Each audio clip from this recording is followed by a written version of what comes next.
Welcome to the Bridging the Generation podcast. I'm your host, Malak Arif, and today I have a very, very special guest. My next guest is a singer slash songwriter who's known for hits such as All I Do Is Think of You, Spread My Wings, Mamacita, Sweet November. The list goes on. He's also part of a songwriting and production team known as the Underdogs, who have wrought and produced over 60 million records with a Grammy to his name. He's also a member of one of my favorite R&B groups of the 80s and the 90s. And no further ado, I'm welcoming to the Bridging the Generation podcast platform, the one and only Steve Russell Harts. Let's go.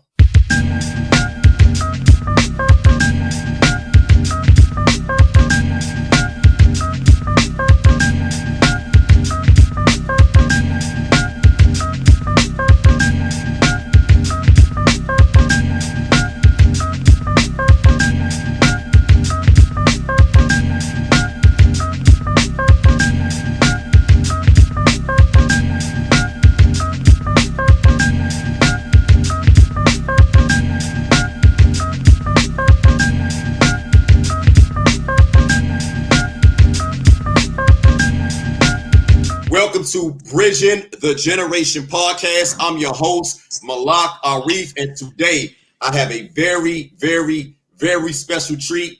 This brother is one of my favorite entertainers. I grew up listening to this brother. He has been so influential as far as music, as far as rhythm and blues. We talk about an OG, a legend in the game, singer, songwriter. Words cannot explain how thankful and how grateful I am to have this brother here today. And I'm talking about the one and only Steven Russell Harts from the group Troop. What's going on, brother? Yeah, man. So look, brother, man, words cannot explain how excited I am to have this interview, man. Like, I remember when I was in junior high school, man, I performed to Mamacita, man. Yeah. So I had it wasn't just me. It was me and my homeboys. We was trying to be y'all, because here in DC, man, you guys were like God, man. So I had to break out the troop today, man. I had to break it. That's dope, man. I appreciate that, man. That's the same way we were imitating New Edition, man. We did the same thing, man. No way. That's what's up, man. So look, man. First of all, brother, how are you doing, man, with the whole coronavirus and all that nonsense what's going on, man? How are you holding up, brother? Because you look amazing, brother. Thank you, man. I'm holding up good. I'm really focused nowadays on being the author and controller of my energy. Mm-hmm. I don't have the news on in my home spewing out numbers and spewing out this. I'm really not in the coronavirus energy, to be told. I'm watching it go on, but I haven't accepted the energy to be a part of it. So I'm doing great. No doubt, brother. I you know what? I thought I was the only one, man, because it's so many things going on out here, but at the same time, I look at it, man. There's so many beautiful things out here too. So, man, I can agree with those sentiments, man. So, look, brother, I hope you got a little time, man. I don't want to hold you. No, we good. I don't want to hold you, man. But this right here is a special treat, not only for me, but for the fans, man. So what I want to do, brother, I want to take it back, man. I want to go back to the beginning, man. Like, I know you from Pasadena, California. Talk about, growing up in Pasadena, California, man, during, the early 80s, man, because a lot of us, we don't know how we don't know about the music scene in Pasadena. Talk about that a little bit. Well, growing up in Pasadena, it was just me and my mother. Mm-hmm. I'm from a single family home, just me and my mom. And growing up was good. I had a solid foundation with my mom. She was the God in my life. She was the one who instilled the fear. She's the one who instilled the rule. You know what I'm saying? No friend could influence me. My mom, I wasn't getting in a car with a bunch of guys. I wasn't doing nothing that was going on. I didn't ever want to deal with the wrath of my God, my mom. So I stayed in line. And I grew up in Pasadena. I've been dancing since I was 7 and 8 years old. My aunt used to take me. When I grew up, Soul Train was the biggest thing in our lives, and mostly all of the dancers were from L.A. And Right. there's a really popular beach called Venice Beach in California where everybody used to go to Venice Beach on the weekends. So my aunt Kat, bless her heart, she used to take her little nephew to Venice Beach, man, push me out there with all those adults and push me Right. and make me dance with the Soul Train dudes and the people, just make me dance. So I grew up dancing in Pasadena, and me and my buddy Terrell Amos, a really dear friend of mine growing up, we were two of the youngest guys in Pasadena, but the most popular guys going. Everybody knew about Steven Yeah. because we were just dancing. We were just, Right. it came to dancing. And then Michael Jackson came out with the Thriller album, man. I went to pick my buddy up from school. I used to stop, get him, on our way to school. And I was waiting in the living room, just sitting on the couch like I do every morning while he's in the back doing his getting dressed or whatever. And this morning he came out camel walking. You don't know nothing about Michael Jackson. You don't know nothing about. Like, oh, what's that? What's that? And he was like, when we school, our boy Craig Zachary, he do Michael Jackson. I'm like, do Michael Jackson. So anyway, long story short, man, I go through that. I come home, and there was this show called Casey Kasem's Countdown. Yes, sir. Counted Casey. Now hold up for the fans who don't know. Casey Kasem was a legend. Rest in peace. Yeah. He had a countdown. He has it was like a top 10, the top 40, I believe, countdown. And it was really popular. Been going on for like 20, 30 years, man. So just to the people who don't know who Casey, he had a mean. Was that a wig, man? He had on, man. For a long time, no question. He had a toupee for sure. Okay, Yo, but continue. So I was watching Casey Kasem, man, and he played Michael Jackson's Beat It video. Man, when I seen Michael Jackson laying on that bed and jumping up on that bed and doing all that, I was blown. I'm talking about, I was floored. So on, man, it was like a ghost of Michael Jackson entered my body. I was possessed by Michael Jackson. So for a whole year and a half, man, I was a little Michael Jackson. I know that's right. Everybody knew me as that dude Steve. That little dude is bad because I was so serious, bro. So anyway,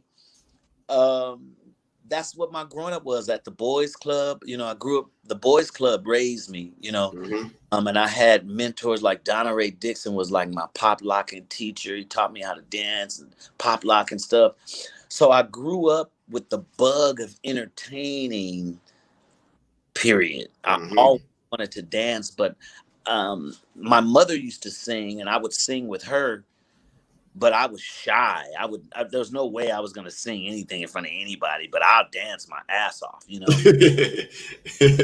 So, time goes by. I'm in the 9th grade now. Okay. I'm coming out of the Michael Jackson. My favorite person on the planet, my grandmother, she transitions. And she always believed that I was special and I was going to be something special, but she transitioned when I was just turning 14, so I was just sold out and dedicated to becoming something, to honor the fact that she believed in me from nothing. Right. So like I said, I was coming out of the Michael Jackson thing, just coming into my own, and every day passing school, every day in school, walking through school, I used to see one of my buddies that one of my buddies in passing, and we played sports together and stuff, but we wasn't really tight, but he was my boy. Right. So I see Rodney every day on my way to third period or something, I would see Rodney, and rest in peace, one of our mutual friends, Hanji.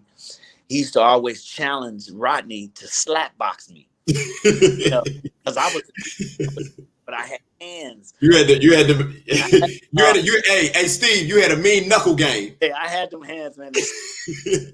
He was growing up. So he used to always challenge Rodney, like, I bet you can't get Steve. I bet you can't get Steve. So me and Rodney was cool with each other. So we just shined it on. So one day I passed Rodney and he said, hey, man, I got a group, man, and you need to check us out. We auditioned for Putting on the Hits, which was a lip sync show back in the day where you go on and lip sync people's songs and win $1,000 first prize and all that stuff, right? So he was like, Steve, man, me and my group. Now, mind you, this guy's an athlete. I didn't never think he was a singing, dancing. I just never saw him doing that. Now you're talking about Rodney, the founder of Troop. Yeah, Rodney Benford. Rodney Benford. And he said, hey, you know, the group, we auditioned for Putting on the Hits and we made it. So watch it. So I was just excited that he was saying, I was like, what? Because at this time, I didn't know how I was going to make it in any fashion in the music business, but that was becoming my focus. Get it? So, you know, I went home, I watched them on the show, and then they won. And then they came back for the grand prize and they won that too. You know, and doing Cooler Now. Yeah. New edition. Yeah. So I was just honestly, man, I was actually so, what's the word? Impressed. Right. That Rodney had a group and they had dance steps, you know. Yeah. I was just so one of the guys in the group was in my art class, Reggie, little short guy. Okay. Little short dude then, you know, now he was short. He was shorter than you? Yeah, he was a little okay. He was a little guy with a curl, really quiet. Yeah. I'm putting on the hits. I came to school and I was like, Reggie, man, how come you didn't tell me you? So anyway, I'm not so drawn out. Nah, take your time, brother. No, take your time, brother. Take your time. This is legendary right here. Come on. Okay, so anyway, talent shows were huge. Okay. 84, 85, 86. It was huge, man. Now let me stop you for a second, real quick, Mr. Russell. What were some of, before you, and please don't forget your train of thought, but I want to know, like, what were some of your influences, like, in the area? Because, man, to be honest, we don't really know of any groups in Southern California. Like, I mean, you had the Whispers, but it was much older than you guys. So really, there wasn't really like another group that we knew of until you guys came around. So if there was any other groups, man, do you remember any of them? Well, there was no groups from our era as far as in California that we were molding ourselves after, you know, excuse me, they already were doing New Edition. New Edition was already the format, the foundation of what Rodney and his guys were doing. Okay. So Rodney, there was a big talent show going on. And by this time, like I said, I was very popular, man. I was super popular as doing mic. And when I started singing, I was still popular. So it was a rap. Yeah. I was doing O'Brien, Howard. Oh, man. So I was auditioning for this talent show. And at this time, I was totally focused on becoming an entertainer because performing Michael Jackson, it made me fall in love with that praise that you get. People loved it. Okay. So I wanted that for myself. So I was getting ready to get ready for the talent show. And the young lady named Valerie that put on all the biggest talent shows, she was like, hey, can you get in touch with Rodney and that group that was on Putting on the Hits? I want to have them in the talent show. And I was like, heck yeah, I see Rodney every day. Okay. So for 2 days, I'm looking for Rodney and don't see him. All of a sudden, I can't find him. So there was finally the first day of auditions for the talent show came, and I was seriously looking for Rodney. And when I caught him after school, I caught him and I was like, hey, yo, Rodney. And he was saying, hey, Steve, man, hey, Steve. Yeah. Like we both had, you know, and I wanted to tell him about the talent show. And he was like, man, bump that. He said, man, a producer saw the show, wants to know if we can really sing, Steven. We don't sing, man. I need you. And I was like, huh? Now hold up. Let me stop you, Steve. So you telling me his group didn't sing? They just danced? It was dance group lip sync. Continue. No singers in the group. Wow. He came and he was trying to explain it to me. He was like, man, you got to talk to my mom, man. You got to talk to my mom. I need you, man. I need you. Mind you, I had just told my mother a couple weeks before that I didn't want to go to college playing football. I wanted to be an entertainer. Shit. Just told her that. I was scared to death, man. Yeah. And she didn't trip. She accepted it. Okay. And so here comes Rodney looking for me, telling me this producer saw the show and wanted to know if the guys could sing. So when he came to me, of course, I was like, oh, come on, Universal, let's get it cracking. But, you know, I went home. He gave me his number. I called his house and trying to, you know, get with him to hook up. And his mother would just hang the phone up in my face. He's rehearsing. He can't come to the phone. He's rehearsing. I mean, man. Yo, what she had against you, Steve? She was serious about the group, man. She was serious about this. This was her group, and she was serious about being good. So anyway, so she thought that you was trying to there's a possibility of you interfering with that? Yes. Okay. Interference. So I called Rodney at school. I said, hey, man, I've been calling you and your mom been hanging up in my face. Mm-hmm. And he said, man, my mom is on her way up here right now, man. Please come and meet.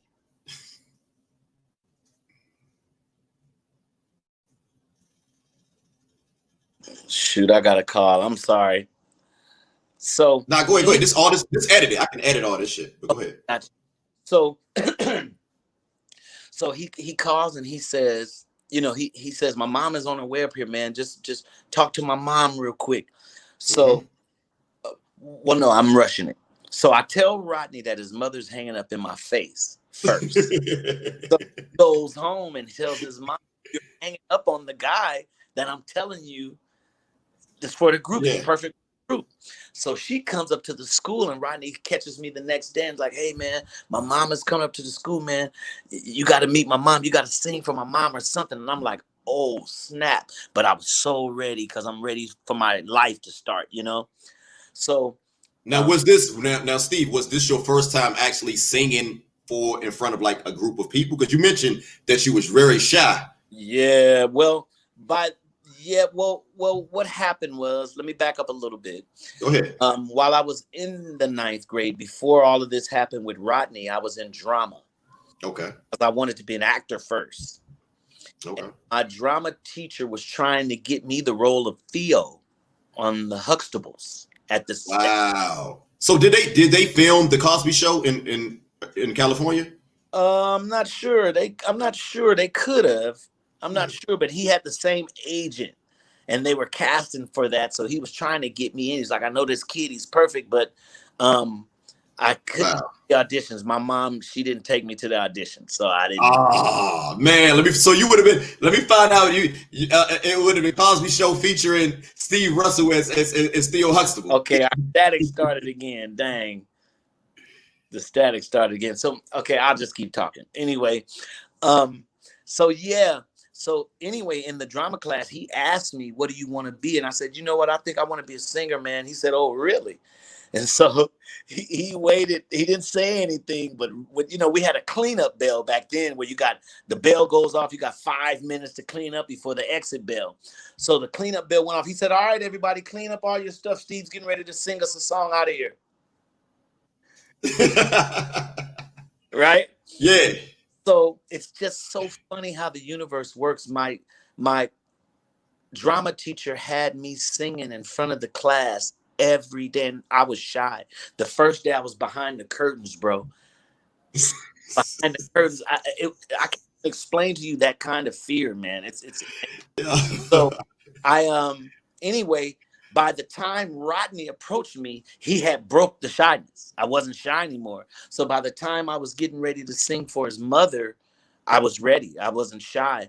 So I sang Lady I Love You by O'Brien for his mother, and she loved it. She took me home to ask my mom, could I be in the group and stuff? And that was my start of being in Five of a Kind, what later would become Five of a Kind. And I was in the group with the four guys. And like I said, nobody was really singers. And John, when I was doing Michael Jackson, I told you I grew up in the boys club. John, boys club, boys club in too. Right. We grew up in the boys club, and I used to have like 14 dancers and going around performing Thriller at Air Force bases and doing shows as a young with the dancers and stuff. Right. And John was one of my dancers back then. Oh, okay. So John heard, somehow he heard that I was going to be in that group that was on putting on the hits, and he followed Rodney home, and Rodney was trying to get him not to follow him. Like, yo, we already got our group, we're good.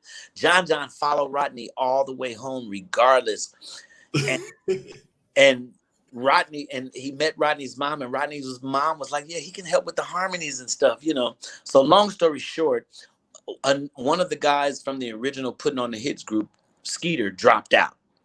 Okay. So immediately John had a place.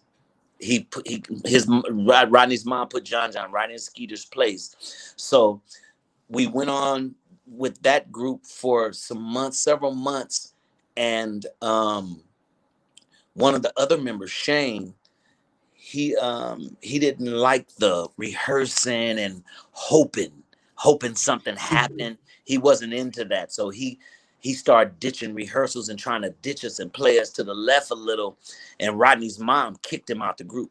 So in between that time, I had a friend of mine, and I hate to be all over the place, but a friend of mine, before the Shane got kicked out of the group, a friend of mine told me that I needed to come up to Pasadena to this park and meet this kid that can sing. He's homeless, but he sing his ass off, and you need to come see him. And we weren't famous or nothing, bro. And she was like, you need to come see this guy, Lawrence. He sings really good. So anyway, I set up a date with her to set it up. So one day I went up to Farnsworth Park. I saw this guy singing. He's beating on his chest, singing and making his beats. And, you know, I was an only child, so I'm intrigued by people that right. I love everybody, everything. Yeah. So anyway, I'm seeing this guy, little thin guy, he's singing and beating on his chest. I was like, okay, that's dope. I was like, you wrote that? And at this time, I didn't write songs or anything. And he was like, yeah, I wrote that. And so I was like, dang. So anyway, I never thought about him being in my group. It was just something that happened. Right. So on another occasion, I went up to one of my cousin's house in Pasadena, and I used to go up to my cousin Sheena's house and play the piano and stuff all the time. So this one time, that guy Lawrence was there because his mentor was a friend of my cousin's. Okay. So when I got to my cousin's house, Vincent was there. You know, we were all there, and so I started playing the piano, and we just had a nice time, just hanging and singing and playing around. And when I got ready to leave, Lawrence ran outside and said, hey, Steve, man, I just want to let you know, if you ever, I know you got your group and stuff, but if you ever need a member, if somebody quit or anything, man, please consider me. And I was flattered by that because we wasn't nobody. Right. We hadn't accomplished nothing.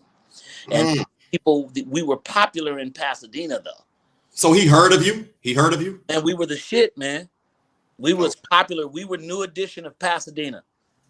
Nobody could touch us, period. You know. Now, did you guys ever perform like on in Venice Beach, like for money and shit like that? Nah, straight rehearsal to be great, man. And so that incident came where Shane was ditching us, and Rodney's mom kicked him out of the group, and this guy Lawrence had already hit me saying. And to me, I'm like, I never considered myself a great singer, but I thought he was amazing. So in my mind, I'm like, ooh, if I get him, Yeah. You know, this will be the business. So anyway, long story short, I've hunt him down. I finally find this guy, and now he's in the group. So now you Uh-oh. actual group that's gonna become True. You got one more member. One more. Yep. And well, Reggie was one of Reggie stayed. Uh, John took Shane place. John took Skeeter place. Yes, and I took the first guy. One of the guys got arrogant from being on putting on the hits, and his mother kicked him out the group. So that's where I came in. I took H place, and then John took Skeeter's place, and then Alan took Shane's place. So it was Rodney and Reggie left from the original group, and Reggie stayed. Okay. Now it was the original 5 of Troop, but we were called 5 of a Kind. And so let me stop you for a second. So now because this is basically pretty much a segue to what you're pretty much probably about to say right now. You're 5 of a Kind. So now, when did you guys decide to call yourselves True? Because a lot of us, man, we pretty much thought you guys named yourselves after like the brand stuff. Yeah. So talk about that. Like, where did the name come from? So what happened was, time goes by. We've danced and believed and danced and rehearsed and believed, and we finally got the attention of, the producer who saw us on Putting on the Hits. Okay. He was going through a divorce. He tried to put together a package really, really quick, and we didn't get a record deal, so he kind of vanished. So after we were rehearsing for months and months and months on our own, I stole his number out of Rodney's mom's phone book. I went in her phone book, man, and I stole Greg Pare's number. And I went home one night and I called him and I was like, Greg, man, this is Steve from 5 of a Kind. I was like, hold on. Time out. I know that Greg Pare. He's a full of rain. Poree. Greg Pare, you've seen him on the Hotel, all the Jackson's albums. He's I was about to say, because I got if you might not be able to see what's behind me and on the side, but I have a lot of records and vinyl and CDs and stuff around me. But I've seen that name. I thought it was Greg Pare. Greg Pare. Greg Pare. Continue. He's the guy that discovered us from Putting on the Hits. So anyway, I called him and I was like, Greg, this is Steve, man. Is there, instead of just leaving us alone, man, is there anybody that you could possibly turn us on to help us, man? And he was so flattered that I called him asking that. Right.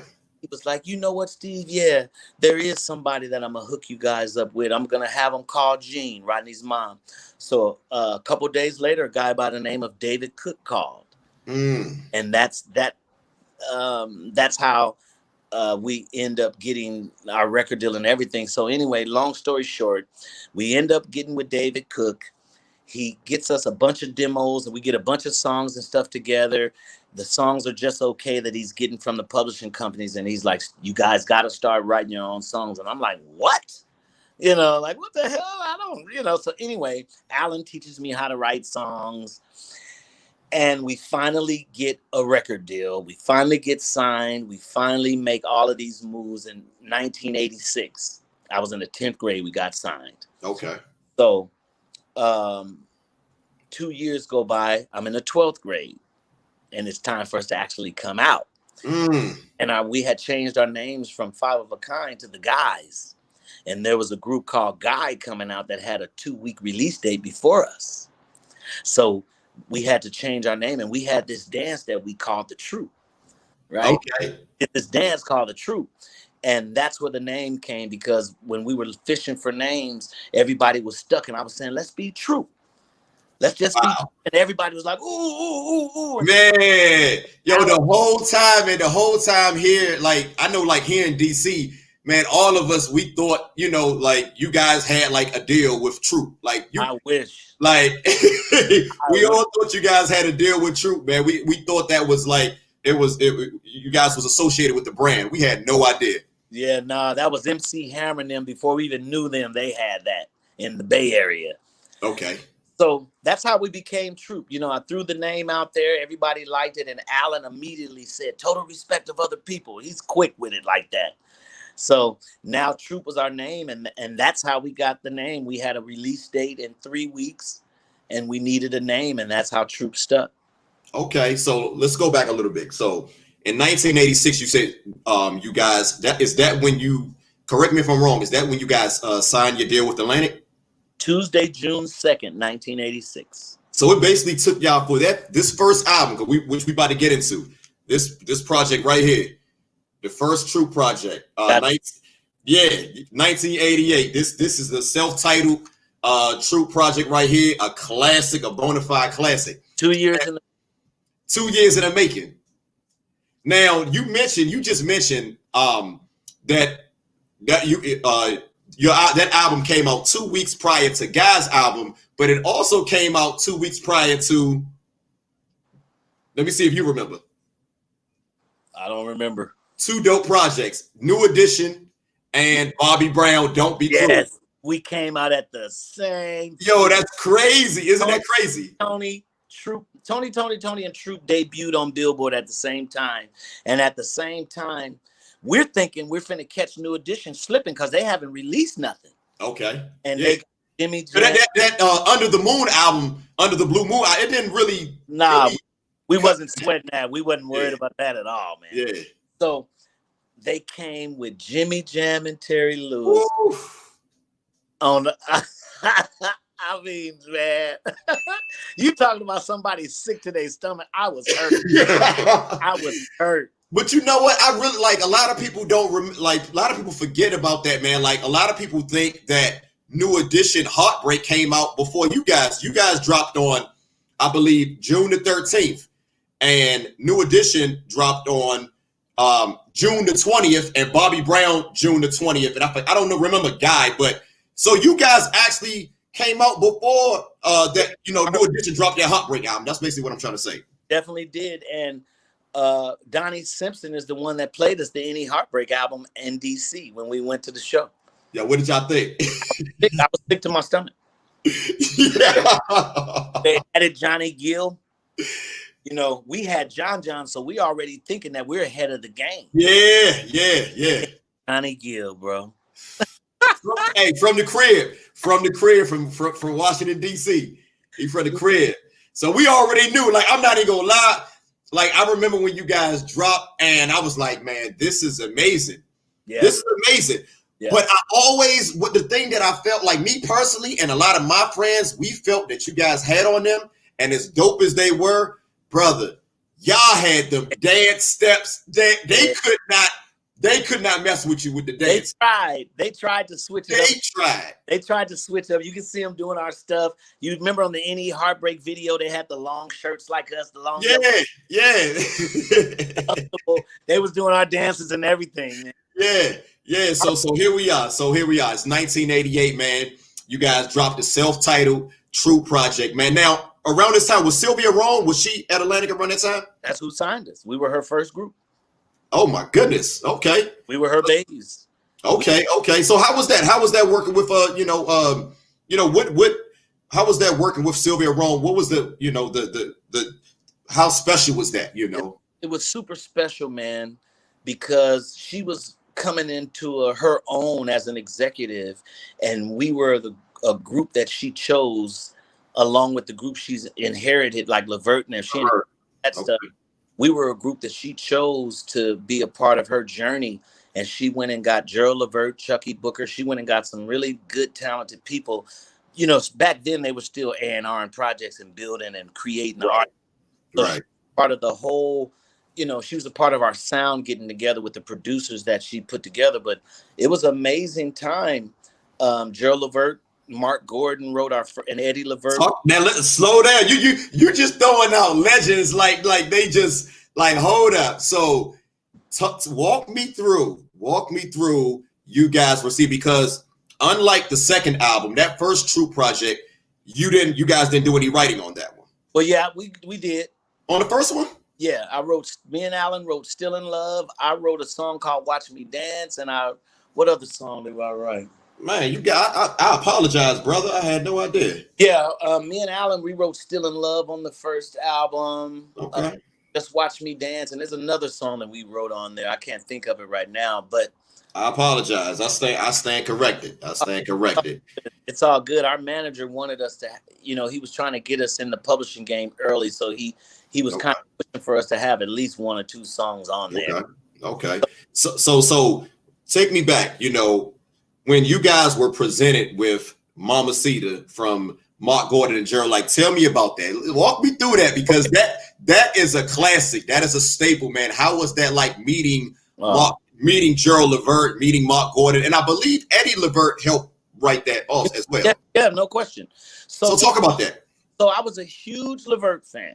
Who wasn't? I was Gerald number 2 and didn't know it, right? Man, what? So anyway, we get our record deal. Sylvia, she goes to Gerald and tell him she needs him to dine a Ross us like she did the Jacksons. Okay.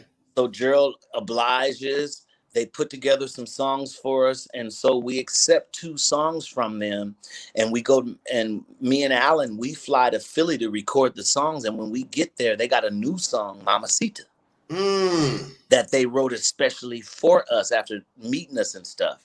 Okay. So when we got there, we went there to cut a song, and I like that. It's a song called "Like That" on the first. Oh, y'all should have released that as a single. Yeah, that was one of our songs, Lil LeVert song, man. I'm a prisoner. Yeah. So anyway, when we got there, we cut that.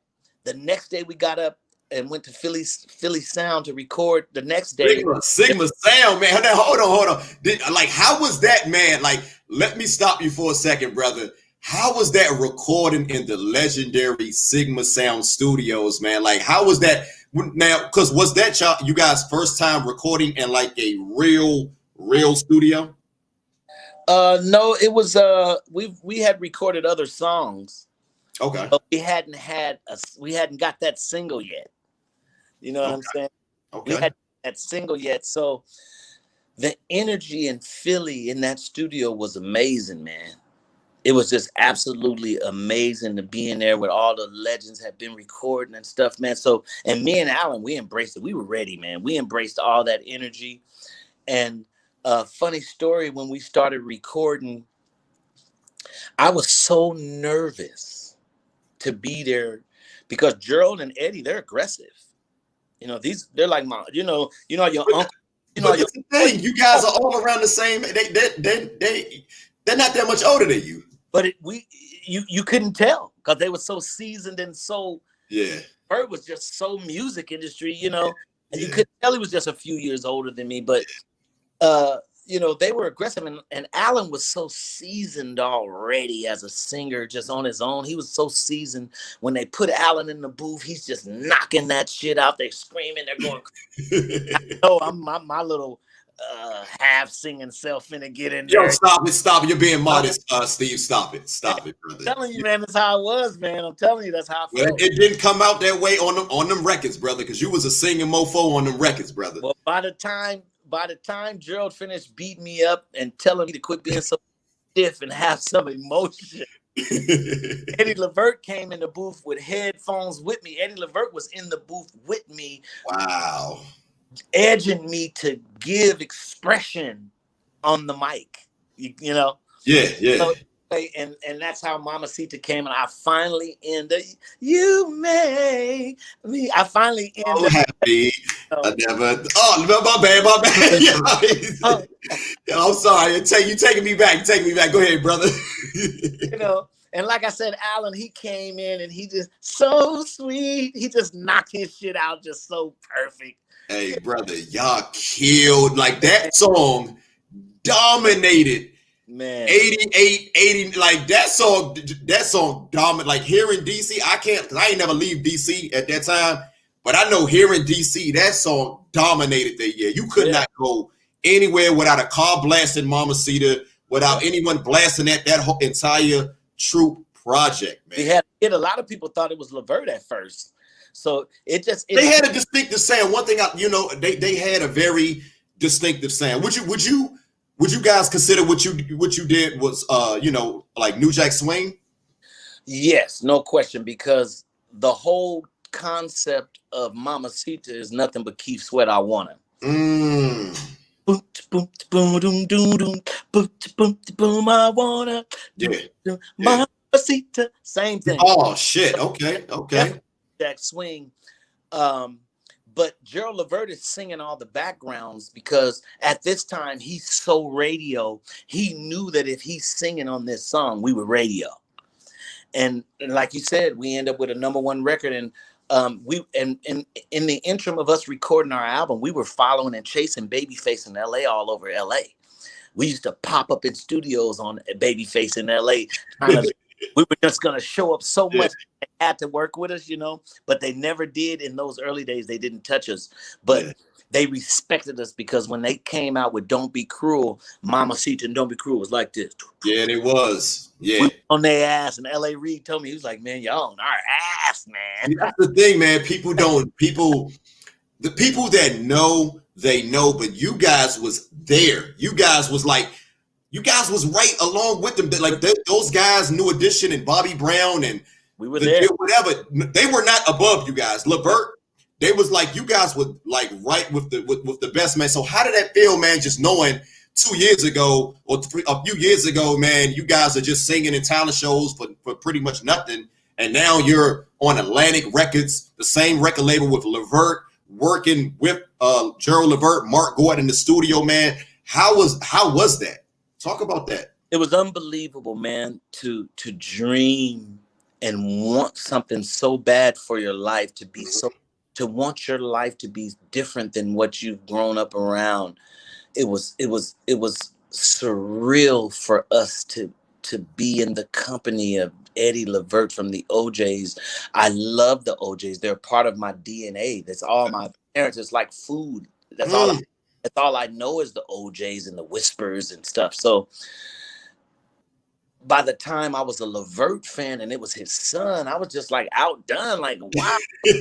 So to become to work with him was one thing, but then for Gerald LeVert to just adopt me as his little brother, man. Talk about that, man, because Gerald LeVert. I tell a lot of people, man, if anybody like I hear you speaking on Gerald LeVert, man, Gerald LeVert, to me, he is my favorite R&B singer of my lifetime since I came into the world. He was Gerald that. LeVert is to me, he's #1. And Yeah. talk to me. I want you to talk a little bit about like how was it working with Gerald, man? What made him so unique? What made him so special? His organicness and his truth as an artist. He comes from Eddie LeVert. And if you know Eddie LeVert, if you've seen Eddie LeVert perform at any time, when I say the organicness of his father, Okay.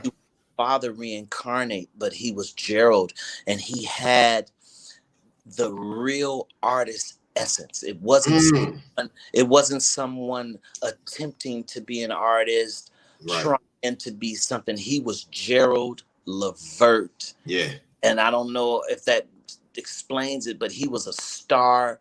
He was a super producer, songwriter. He was everything, and he had the confidence to go along with it. So to be working with Gerald LeVert, being an only child and a dreamer, and loving him to death, when we first met him, we were at the hotel and we were sitting on a couch like this, and he came, and when it was time for him to show us the song, he was in our face, sitting in the table in our face. I'm a prisoner, and I'm like, damn, man. I'm like, dang, this is a real human, Yeah, like he was like I know me. I used to look at him, man, and along with you guys, but you guys was like superheroes to me, man. Like and like that Casanova, that whole that Throwdown album was nuts. So but I'm next thing you know, you guys coming out like 8 months later. Yep. But working with Gerald, man, it was fueling. He invested his energy and his soul into us, and then personally, he saw that I really wanted to be a writer and producer, and he was impressed by that. When he saw that I had a talent as a writer, he just like grabbed me by the head like a headlock, and he took me under his wing, man, and he taught me about publishing, mechanical royalties, I was out in Ohio with him a lot while he was working in the studio on stuff. It was like he wanted to mentor me, him and Chucky Booker at the same time. Okay. And Chucky Booker, he did My Heart on that. Yes, he did my project. Yep, and he did My Heart and She's My Favorite Girl. He produced that as well. Okay. And these guys were mentoring me, unbeknownst to me, knowing what I was going to become as a writer. I didn't know, Right. but Gerald LeVert took it upon himself to um, be the big brother, father brother I never had. He took it upon himself to take that position in my life, and until the day he transitioned, he was that big brother, the advisor, the round table. Mm-hmm. Cuss you out if he's mad at you, and you don't tell. I'm saying for real. Yeah. I've heard stories, man. Gerald, they say he didn't play. He's tough. He was with the shits. He was with the smoke. Gerald wanted all the smoke, and I respected him. I loved it because we were from the street, Yeah. So to see somebody that's a star still with the business and like a real, what no phony, fake Hollywood type. Yeah. It wasn't a bad thing with him. That's what made me love him and admire him so much. Him and his dad were so human and so real. Like I said, they were like my uncles. It was like, damn, these guys are tough. So, and the mean streets of Shaker Heights. That tough love was gonna develop us into something great. Gerald knew by him being tough with me, I was gonna end up being something great, and he knew it. He told me before I ever wrote, before I had any big records, he was telling me, "You're gonna be great, man. You're gonna be great. You just gotta quit bullshit." That's what he always. I can hear him saying that. You gotta quit bullshit. So it was wonderful working with them, man, because when you're a dreamer, man, and you all of a sudden are walking in the shoes that you've imagined, and when you're in the bathroom, right. Now you're walking in those shoes. It's like now you're in the fantasy of it. Like, oh shit. It's like you don't even realize it's real, but it's really, really real. And when we finished recording up in Philly, our album was finished. Those were the last two songs we did was I Like That and Mamacita. And remember, Mamacita, nobody heard that. Right. So by the time we finished singing Mamacita, they was calling Sylvia and Merlin on the phone. Oh, new single. No, Merlin was with us. It was like, new single. We got a first single. We got our single. So it was just talking about Merlin Bob. Merlin Bob, rest in peace. Yes, sir. Oh, shoot. I had no idea he transitioned. Transitioned a while ago. And and the rest was history for that first album, man. And New Edition was our focus, and me and Ralph, I'm friends with all of them, but me and Ralph are really tight. Okay. And they told me when Troop came out, they had a Troop meeting. Brother, I'm gonna be honest. I gotta stop you, brother. I would not be who I am if I did not ask you this question, but because a lot of folks, man, here again, man, you guys are legends here and abroad. But we always wanted to know, man, was there ever like any tension between you and New Edition? Because you guys was not only were you guys close in age, but you guys were close and you guys would share the same lane. You were very different. Yeah. You shared two lead singers, unlike New Edition, who Ralph pretty much did majority of the leads, but you guys had, you guys shared the same lane. So was there any tension? I ain't trying to start anything like that, but Michael Bivins came off kind of funny when they used to have BRE conventions back in the day. They debut groups, so we were debuting at the BRE in Century City or in Hollywood somewhere. Okay. Michael Bivins, y'all got the Cleveland look. He was trying to. What that supposed to mean? Because we had curls and shit. He was just trying to be, Michael Bivins kind of funny acting sometimes. And not in a bad way. Yeah. Because he's just funny like that. Yeah. He thick shit. You get what I'm saying? Because he's doing. You get what I'm saying? He's Mike Bivins. Yeah. So anyway. 6 months after that, when we was number one on that ass, it was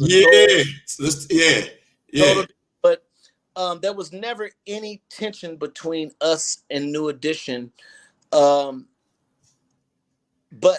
they wouldn't touch us. You would never see a Troop and New Edition show ever. I always wondered that. Like I never, because I went to see both of you guys back in the day, but I wondered like why we can't never get you guys on the same bill. It would have been. It's enough sunshine for everybody. It would have been historical for a group like New Edition that made a group like True. We're New Edition babies. New Edition birthed True. You know, you guys were so different though. Like you got, like I said, you guys shared the same lane. It was on purpose. Okay. You know, my whole thing, like everybody was New Edition crazy, but I come from the streets and I come from street dancing, so I wasn't with the temptation. I love New Edition doing it. Got to understand the respect. I love New Edition doing it, but for me, I'm not doing that. And I told the guys, I'm not dancing like New Edition, period. That's over. Hey, man, I remember. So we start challenging each other with whatever best dances each of us did individually. We start making that our choreography, and that's what gave us our edge, is we stayed to the streets with our choreography, but we made sure that we were on a dime like New Edition. We had to be just as in sync as New Edition, period. New Edition was our foundation. Now, did you guys have a choreographer, or you guys did all your choreography? We did all our own shit. Wow. Only time we got choreographers was when we got on got ready to do videos, and we wanted to get a certain dance style, because we were always into doing street jazz. We wanted to mix all of the dances. Yeah. Like, watch a troop video, you would see hip hop, modern dance, jazz shit. But the way we do it, we put it together like some street shit. But it's So we brought choreographers in to be the third eye, to help us arrange how it looks. So, but the majority of our choreography, the start of Troop doing anything, was me and Rodney. Okay. Once I got Rodney on board away from the New Edition shit, I couldn't stop him. He was just amazing, and I'm one of those guys. If you're writing a book, I'm gonna have something to add to the book. No doubt. Hey, so look, Steve. If there was a dance off between you and New Edition, like who would win? Honestly. You mean just on style? You know, I bet I put my. Because y'all don't have no weaknesses, man. See, I'm gonna be honest. Go ahead. Go ahead. Answer this, please. I put my money on Troop because we're edgy, and we were just edgy, and I like that more. But New Edition was so amazing. Ronnie DeVoe is so amazing at that shit that they do. It's like they got a weak link. Who you think? From my city, man, from my hometown, Johnny, man. Johnny. But Johnny did good though. No, he did. But you compared Johnny to maybe the weakest link in your group, which y'all had. Y'all didn't have none.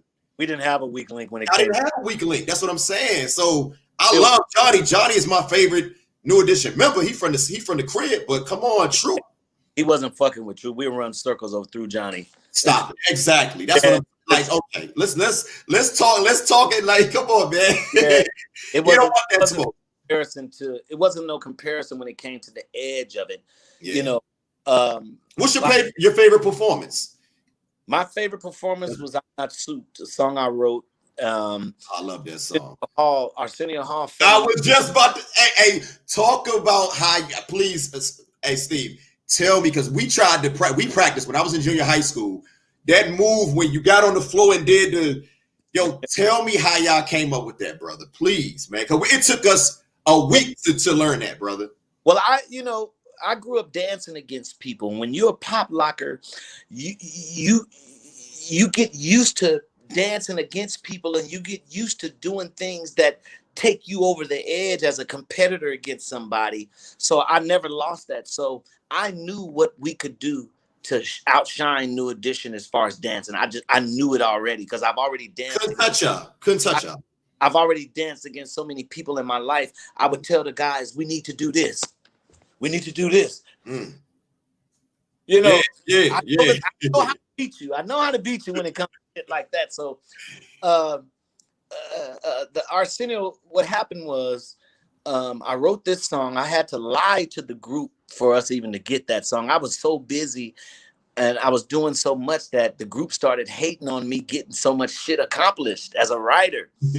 So I lied when me and Zach Harmon did I'm Not Soup, I lied and told them that Joyce Irby and Dallas did it. And my goodness. I said, I just did the rough of it, but this is Dallas and Joy's song. And the whole group was like, oh, okay, that's dope. That's dope. So I was like, good. Now let me slow it down because I want the people to know we on album number 2. We on the Attitude Project. First single for the second album. Let's talk about it. So continue. So this is my first song. I have no idea what Sylvia's response is going to be, but when Sylvia gets the record, she goes nuts. She calls and say, we got the first single, baby. And I'm like, and to myself, get out of here. No way. This is my song, So hold on. So who chooses who chooses the singles? How does that work? I just told you. Sylvia called and said, we got the first single. Now that song, I believe, went to number 13, if I'm not mistaken. 5. It is? Top 5 record. Yeah, I think so. Okay, I apologize. I know that was one of my favorites. So I think it should have been higher than number 5, but yeah, that goes without saying. We had at least top 10 with that. That was my first top 10 record as a writer. Okay. And Arsenio, we watching Arsenio just like fans and everybody else. Yeah. And he starts talking about, hey man, I saw this video today. Hey Sandy, play this video. And hey Steve, you sound just like him. He started playing video on TV, and he said, man, I almost broke my ankle doing this. And man, we got to get these dudes on the show. So he's saying this on TV. So anyway, we're on tour right now. We're on tour with Keith Sweat and all these guys. And the record company calls and says, Arsenio wants you guys on the show. Okay. So once we said yes, Arsenio started doing a countdown to Troop. Wow. Every night he'd say, give me the poster, Sandy. And he would put our posters up hours till Troop. And they would count how many days and hours until Troop, bro. And listen, and when we came on that show to do I'm Not Soup, man, when I tell you, I have yet to regain that same energetic frequency to this day. The energy that we experienced that night. Talk about it. Was unmatched, man. Talk about it. It was like our feet, it's like we were floating off the ground. We were so in sync energetically. Yeah. There was no mistakes that could be made. It was just one of those nights. And New Edition came to the show, including Bobby Brown. They all came. And we didn't know they were coming. You get what I'm saying? We just like they must watch Arsenio too. Huh? They must watch Arsenio too, watching that countdown. Dang, I can't hear you. They must have watched the countdown. Yeah, they watched the countdown for sure. They definitely watched the countdown. They definitely, yes, because they were there. And Bobby Brown helped host the show. Bobby Brown is the one that introduced Troop, the one of the hottest groups on the West Coast, Troop. You know what I'm saying? Bobby brought us on. So anyway, we did an absolutely amazing performance, a flawless performance that should go down in group performance history in my book. And New Edition and Bobby Brown gave us so much respect and love.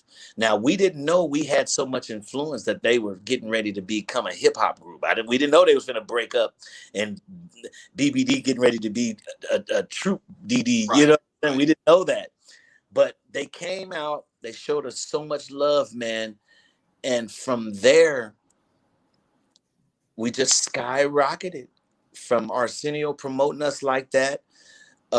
We went on to a song called Spread My Wings that I begged Chucky for. My group don't even realize what I went through for us to get that song. And just like I thought, just like I knew, it was a #1 hit record.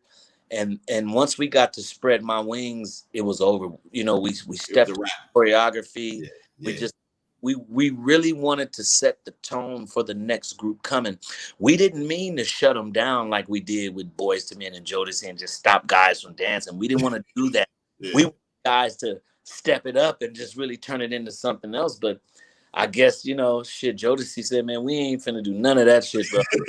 Ooh, yeah. Now, Steve. We're going to turn our backs to back, sag our pants, and we're gonna get it like that. And it was just phenomenal. Now, Steve, now is that the reason why you guys followed up the New Edition album with, followed that New Edition album up with your the Troop album? Could you hear me? With the Attitude album? With the Attitude, because you came up the next year. Like New Edition dropped Heartbreak, and y'all didn't waste no time. Y'all came back, boom. Yeah. Y'all wasted no time. No time, because we was on a mission, man. We wanted to have the same kind of footing in this industry that New Edition had.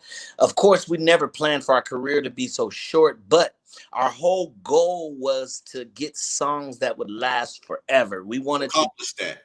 Yes, we wanted to accomplish being etched in the stone of the music business. You know, if you mention groups, you got to mention Troop.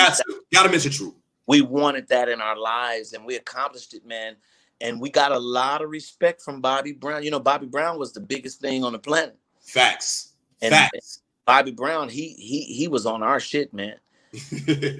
Loved us, man. Bobby Brown, it's the only group I ever wanted to be in, because he loved it. We was edgy. So look, Steve, I always wanted to ask you this. When you guys did All I Do, did you guys realize that the Jackson 5 covered that? Have you guys heard of that song before you guys recorded it? Well, talk about that. I was a huge Jackson 5 fan, so when I didn't know the song, I knew it was perfect for Troop to do. Okay. When John brought me that song, and this was in 1987, John brought me the song. Okay. John would make me tapes with songs on it, and he loved giving me songs I don't know, because I thought I knew everything. Now let me stop you for the fans. So what Mr. Russell with the legend, with the OG is talking about is All I Do. It was originally came out on the Jackson 5 Move-In Violations album from 1975. That's the song that we're talking about right now. So continue, brother. And there's an album cut. So John played me the song, and it was the first time I heard the Jacksons like on some Shy Lights type stuff. Like, damn, I was blown away. So me and Chucky got together on the 4-track, and we demoed it and submitted it for the first album, and Sylvia said no. So when it came time for us to record the second album, we recorded it, and me and Chucky, we submitted it again, and she said yeah this time. And the rest is history. Another number one. Another number one. People front like they knew it was the Jacksons. Oh, I like the Jacksons. Yeah, right. Nobody knew that was the Jacksons before. That song was like a minor hit. I don't even think wasn't a hit. It wasn't. I don't think it even ranked in the top 50. It didn't. They released it, but it didn't do good for it. Didn't do nothing. It did nothing. And I'm admit I never heard of the song until you guys dropped it. I heard theirs later. Right. A lot of people, 80% of people had no idea that was a Jackson 5 song. And thank God for Michael's performance on it, because that's the only way that I was able to perform it, you know. But nobody knew, man. Nobody knew that it was a Jackson song. And we were on tour. Spread My Wings was number one. We wanted to take Spread My Wings much, much further, but radio started jumping on All I Do Is Think of You, and we had to do the video and switch up and do that. Yeah. And to this day, All I Do Is Think of You is getting played on the radio right now. Hold up, not just that, man. Spread My Wings, because those songs come on back to back. They come out back to back. Back to back, man. Yeah. Biggest tours on the planet. We was on tour with MC Hammer at that time, man, killing it. Yeah. It was just surreal, man. I mean, we had hits back to back to back. Now we came out States running, man. Now, Steve, so now you know that, like, we didn't mention that first album went gold and it produced 2 top 5 hits. You know, 2 top 5 hits. Now we got the Attitude Project. You got 2 number ones. It also goes gold. How did your life change? Because we hear a lot of different stories about the music business, but how did you guys' life change after that second album? We were super celebrities, man. We were household names. We was on tour making hundreds of thousands of dollars on the road. I mean, our lives changed tremendously. We no longer were worried about bills and stuff. You know, we weren't businessmen at the time, so there was a lot of money that we were missing. But just for where we were, Mm-hmm. life was beautiful. You know, we were living out of our suitcases on the road. Reggie was the first one to buy a house, and Alan bought a house. What was your first? What was your first big purchase? I never did do any first big purchase. I think the first big purchase that I got finally was a BMW. Rest in peace to my buddy Blackberry, who just passed the other day. He was the guy that I bought my car from. I had a 780 or seven. I had one of those big BMWs. Okay. I personally, I was in the studio. Mm-hmm. From the time we got our record deal, I stayed in the studio, even on the road. When we got into a new town, I was booking studios, had the band members all in my room. I was a studio rat. So I didn't plan my life out like the way my mom set me up to do it. Right. You know? I became a studio rat. So I spent all of my life recording records. There were no purchases and anything, you know. It was just making sure everybody had what they needed, you know. Okay. And I stayed in the studio the entire time. But other guys in the group made purchases. You know, they were, you know, they come from big homes and stuff like that. A couple of the guys, so right back into the energy they came from. Me, you know, it's always me and my mom. So as long as we had money, I felt like we would be okay. And eventually, you know, in my mind, getting a house meant you have to have all the money right there to get it. And you want to buy mom this $1 million house. Right. Until I got that $1 million to buy my mom a house, I didn't. You get what I'm saying?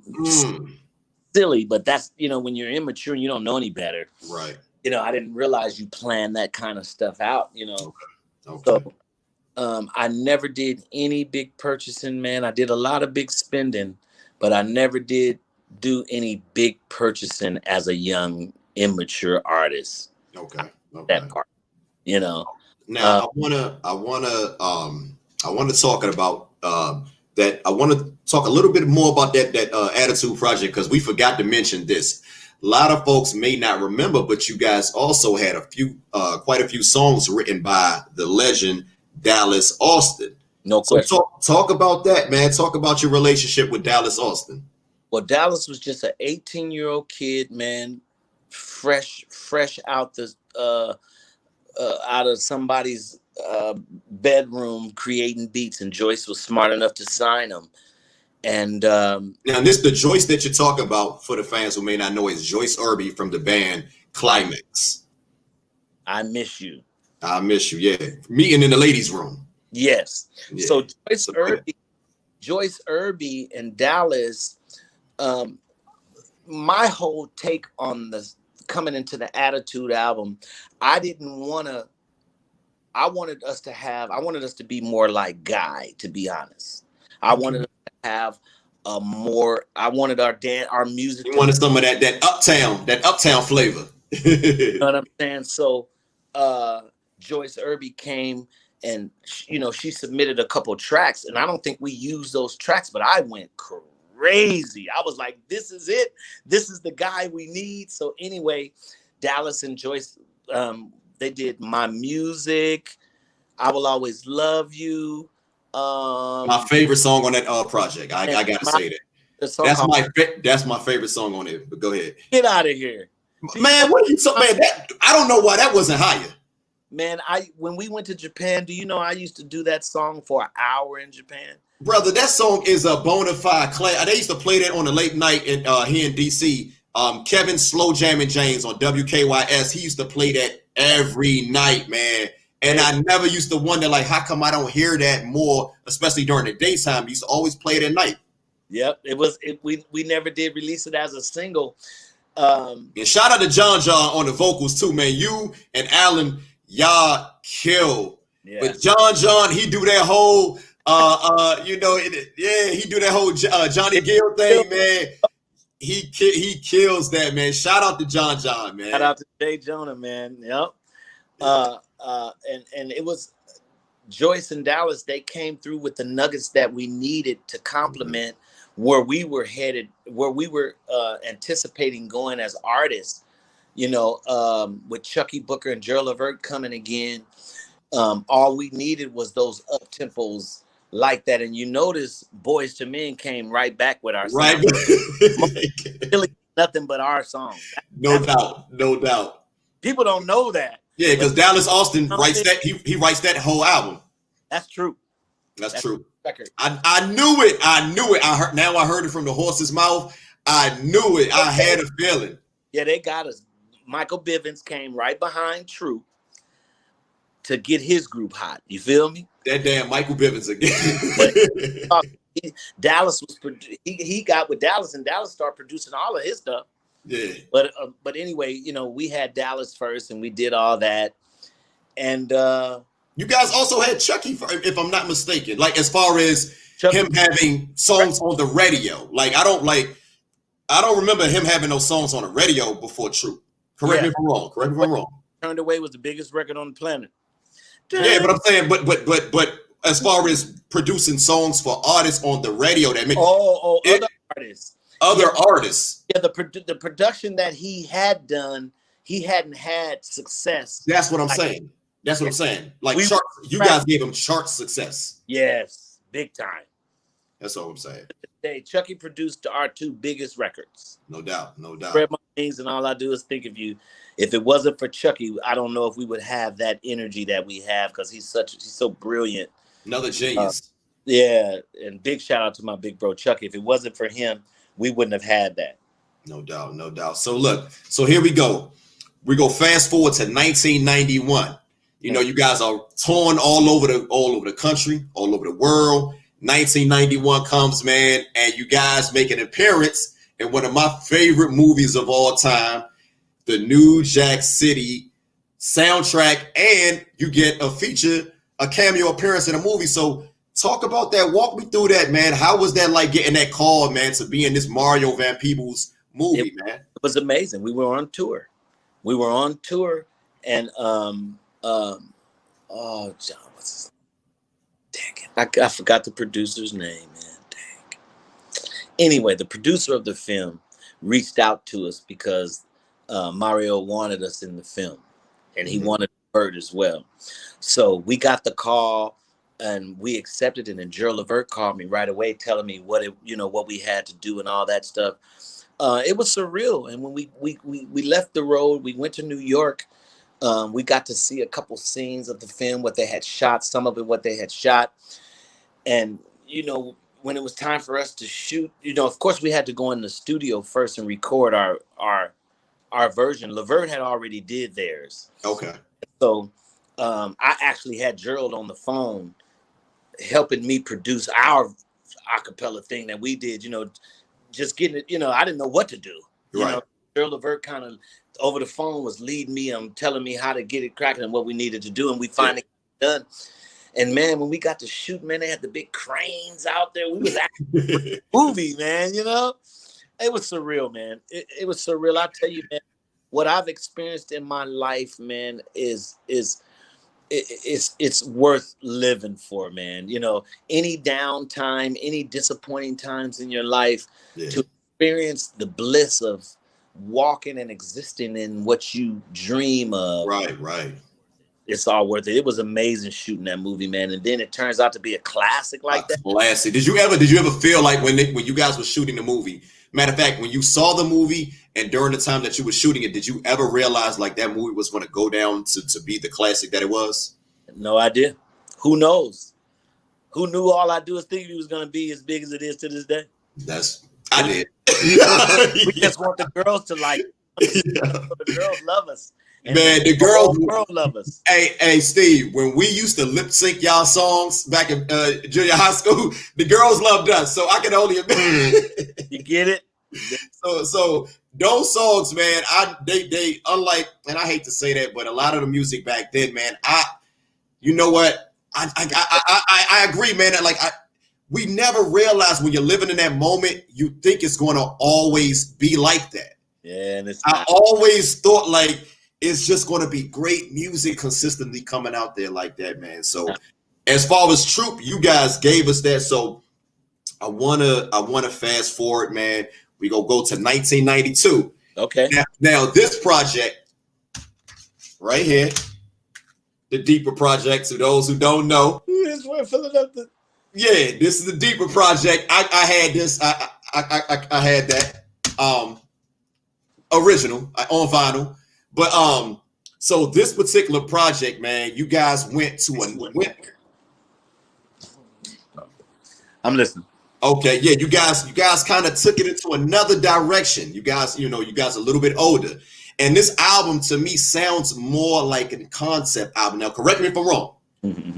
It sounds a little bit more like a concept album, and you write probably like I'm like damn near 80% of the songs on the album. So 90.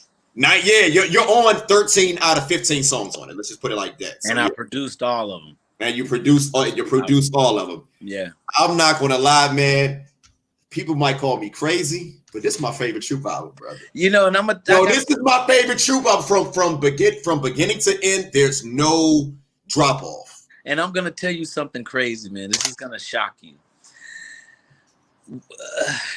I put all of what I had as a soul into that album. I can tell. Coming up, you know, I wanted to be like Gerald LeVert and wanting to be like Chucky and Teddy Riley. This was the beginning of that for me. And I put everything that I had into it. And at the same time, on the business side of things were changing. Now, mind you, we don't know the business, right? Right. We're just learning it. So when the situation with Atlantic went sour, the Deeper album suffered. Now, why did the Atlantic situation? Because, you know, I remember when that album dropped and to us, it looked like, I remember when Sweet November dropped, man, it seemed like number one. Well, another number one song. And it looked like business as usual. Troop just putting out fire. Sylvia, I had an amazing love relationship with Sylvia, very genuine, loving relationship with her. And what was so special about Sylvia Rhodes? I hear a lot of people say a lot of good things about her. Of course, people gonna say some negative things, but for the most part, man, I hear a lot of good things. What was special about Sylvia? She knew what she wanted. She was dead serious. She was no joke. She was not about the bullshit. She liked what she liked, but she was pliable still. She didn't take her power and dominate you to the point where you couldn't breathe all the way. She allowed you to come up for some air sometime so that you could breathe as well. And that's what's so special about her. She knew what she wanted for her project, but she trusted that you knew too. So what happened with that situation, we found out that we were signed to our management as a production company, and we weren't signed directly with Atlantic. Oh, now, it kind of hold up, real quick. Is it kind of similar to like the New Edition thing, like on the movie? It's business as usual, nothing different. But when you don't know it, you're all shocked and you think somebody's cheating you, and you think you go through all these antics. But this is the business. You gotta take your initiation. You know how you get jumped into a gang? Get your lumps. Gotta take your lumps. You gotta get your lumps. Gotta get your lumps.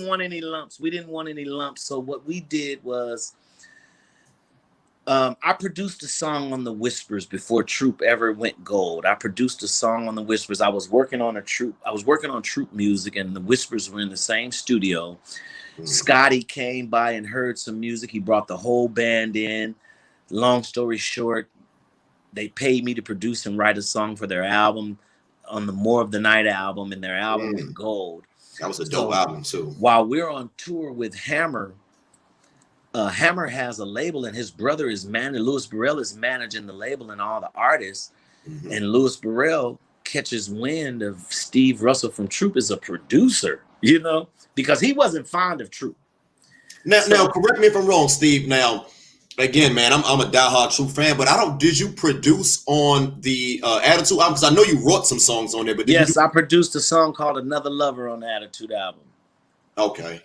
The first song that I produced on Troop was a song called Another Lover. Okay. I know the song. I forgot that you produced on it. My bad. I produced that with Zach Harmon and what was I talking about? You was talking about the More Tonight with the Whispers. So we were on tour with Hammer, and I had heard when we were negotiating to get on the tour with Hammer, I heard Louis Burrell on the speakerphone in my manager's office talking pretty shitty about Troop and what we didn't deserve as far as money. And of course that's business too, but I took it personal. So when we were on tour, every so often somebody was saying, "Hey man, Louis Burrell is looking for you." And in my mind, I'm like, fuck him. You know what I mean? I don't want to talk to that nigga, period. And I meant it. You get what I'm saying? We're going to get on here and fuck Hammer up every night. Do our best to. You get what I'm saying? Man, Hammer was tough though. Oh, it's tough. It's tough. But boy, there were certain cities where you read the paper the next day and they were talking about Troop salvaging the show. How about that? Hey, I'm not surprised. With half the speakers, half the lights and all that. We was kicking ass. So anyway, Hammer's the best. Anyway, Louis Burrell was looking for me and I was ignoring him. So finally he ran up and caught me on tour, man. And he was like, "Yo, man, why you, and he was a nice guy." I was like, because I had an attitude. I had an attitude with him. I'm telling you, man. Yeah. So when he walked in my face and was talking to me, he kind of let my guard down and I'm talking and he was a nice guy. Right. So me and Louis become buddies and Louis Burrell starts. He was totally uninterested in Troop. When Louis Burrell came, because people think that Louis Burrell came and he's the reason Troop got messed up because he was, and it wasn't like that. I thought that. Louis Burrell. That's what I heard. I'm glad you cleared it. Let's clear that up. Come on. Louis Burrell had a Troop, Special Generation. He wanted the lead singer of Troop to produce his group to get them the way he wanted them. So he hired me to not only produce Special Generation, but B. Angie B, Oaktown. He wanted music from Steve on all of his artists. He loved me as a writer and a producer. And that was his focus. So I started making and see, one thing about Louis Burrell that I loved, and this is why we're friends to this day, he's the only person that has ever respected me from beginning to end when it came to business. He never tried to shortchange me to get songs for his group. If I told him I wanted 30 grand, he paid me 30 grand a song. That's what's up. And so coming from Troop, sharing everything to all of a sudden now I'm getting new BMWs and got a lot of money. Alan is looking at this shit like, yo, this nigga finna run off and take off and, So Alan reached out to Louis for Troop. Alan reached out to Louis and told him about how unhappy we were and blah, blah, blah. So that's when Louis said, okay, maybe I will mess with them on the management tip. You get what I'm saying? Help them get real money and all that. And at this time, we were performing and doing so great and we're watching everybody around us be rich and we're still sweating like slaves. We wanted a change, but this is artists. This is the artist mentality now that I'm talking about. This is the artist mentality that I'm in at the time. We wanted things to be better. We're number one on the charts, biggest tour on the world, traveling but we wanted more. Artist mentality. So anyway. And you're writing songs. You're writing them, so like you're writing the songs, like all the songs, damn near. Life is lovely, but we're unhappy, right? So when we found out that we weren't signed directly to Atlantic, everything started to spiral out of control.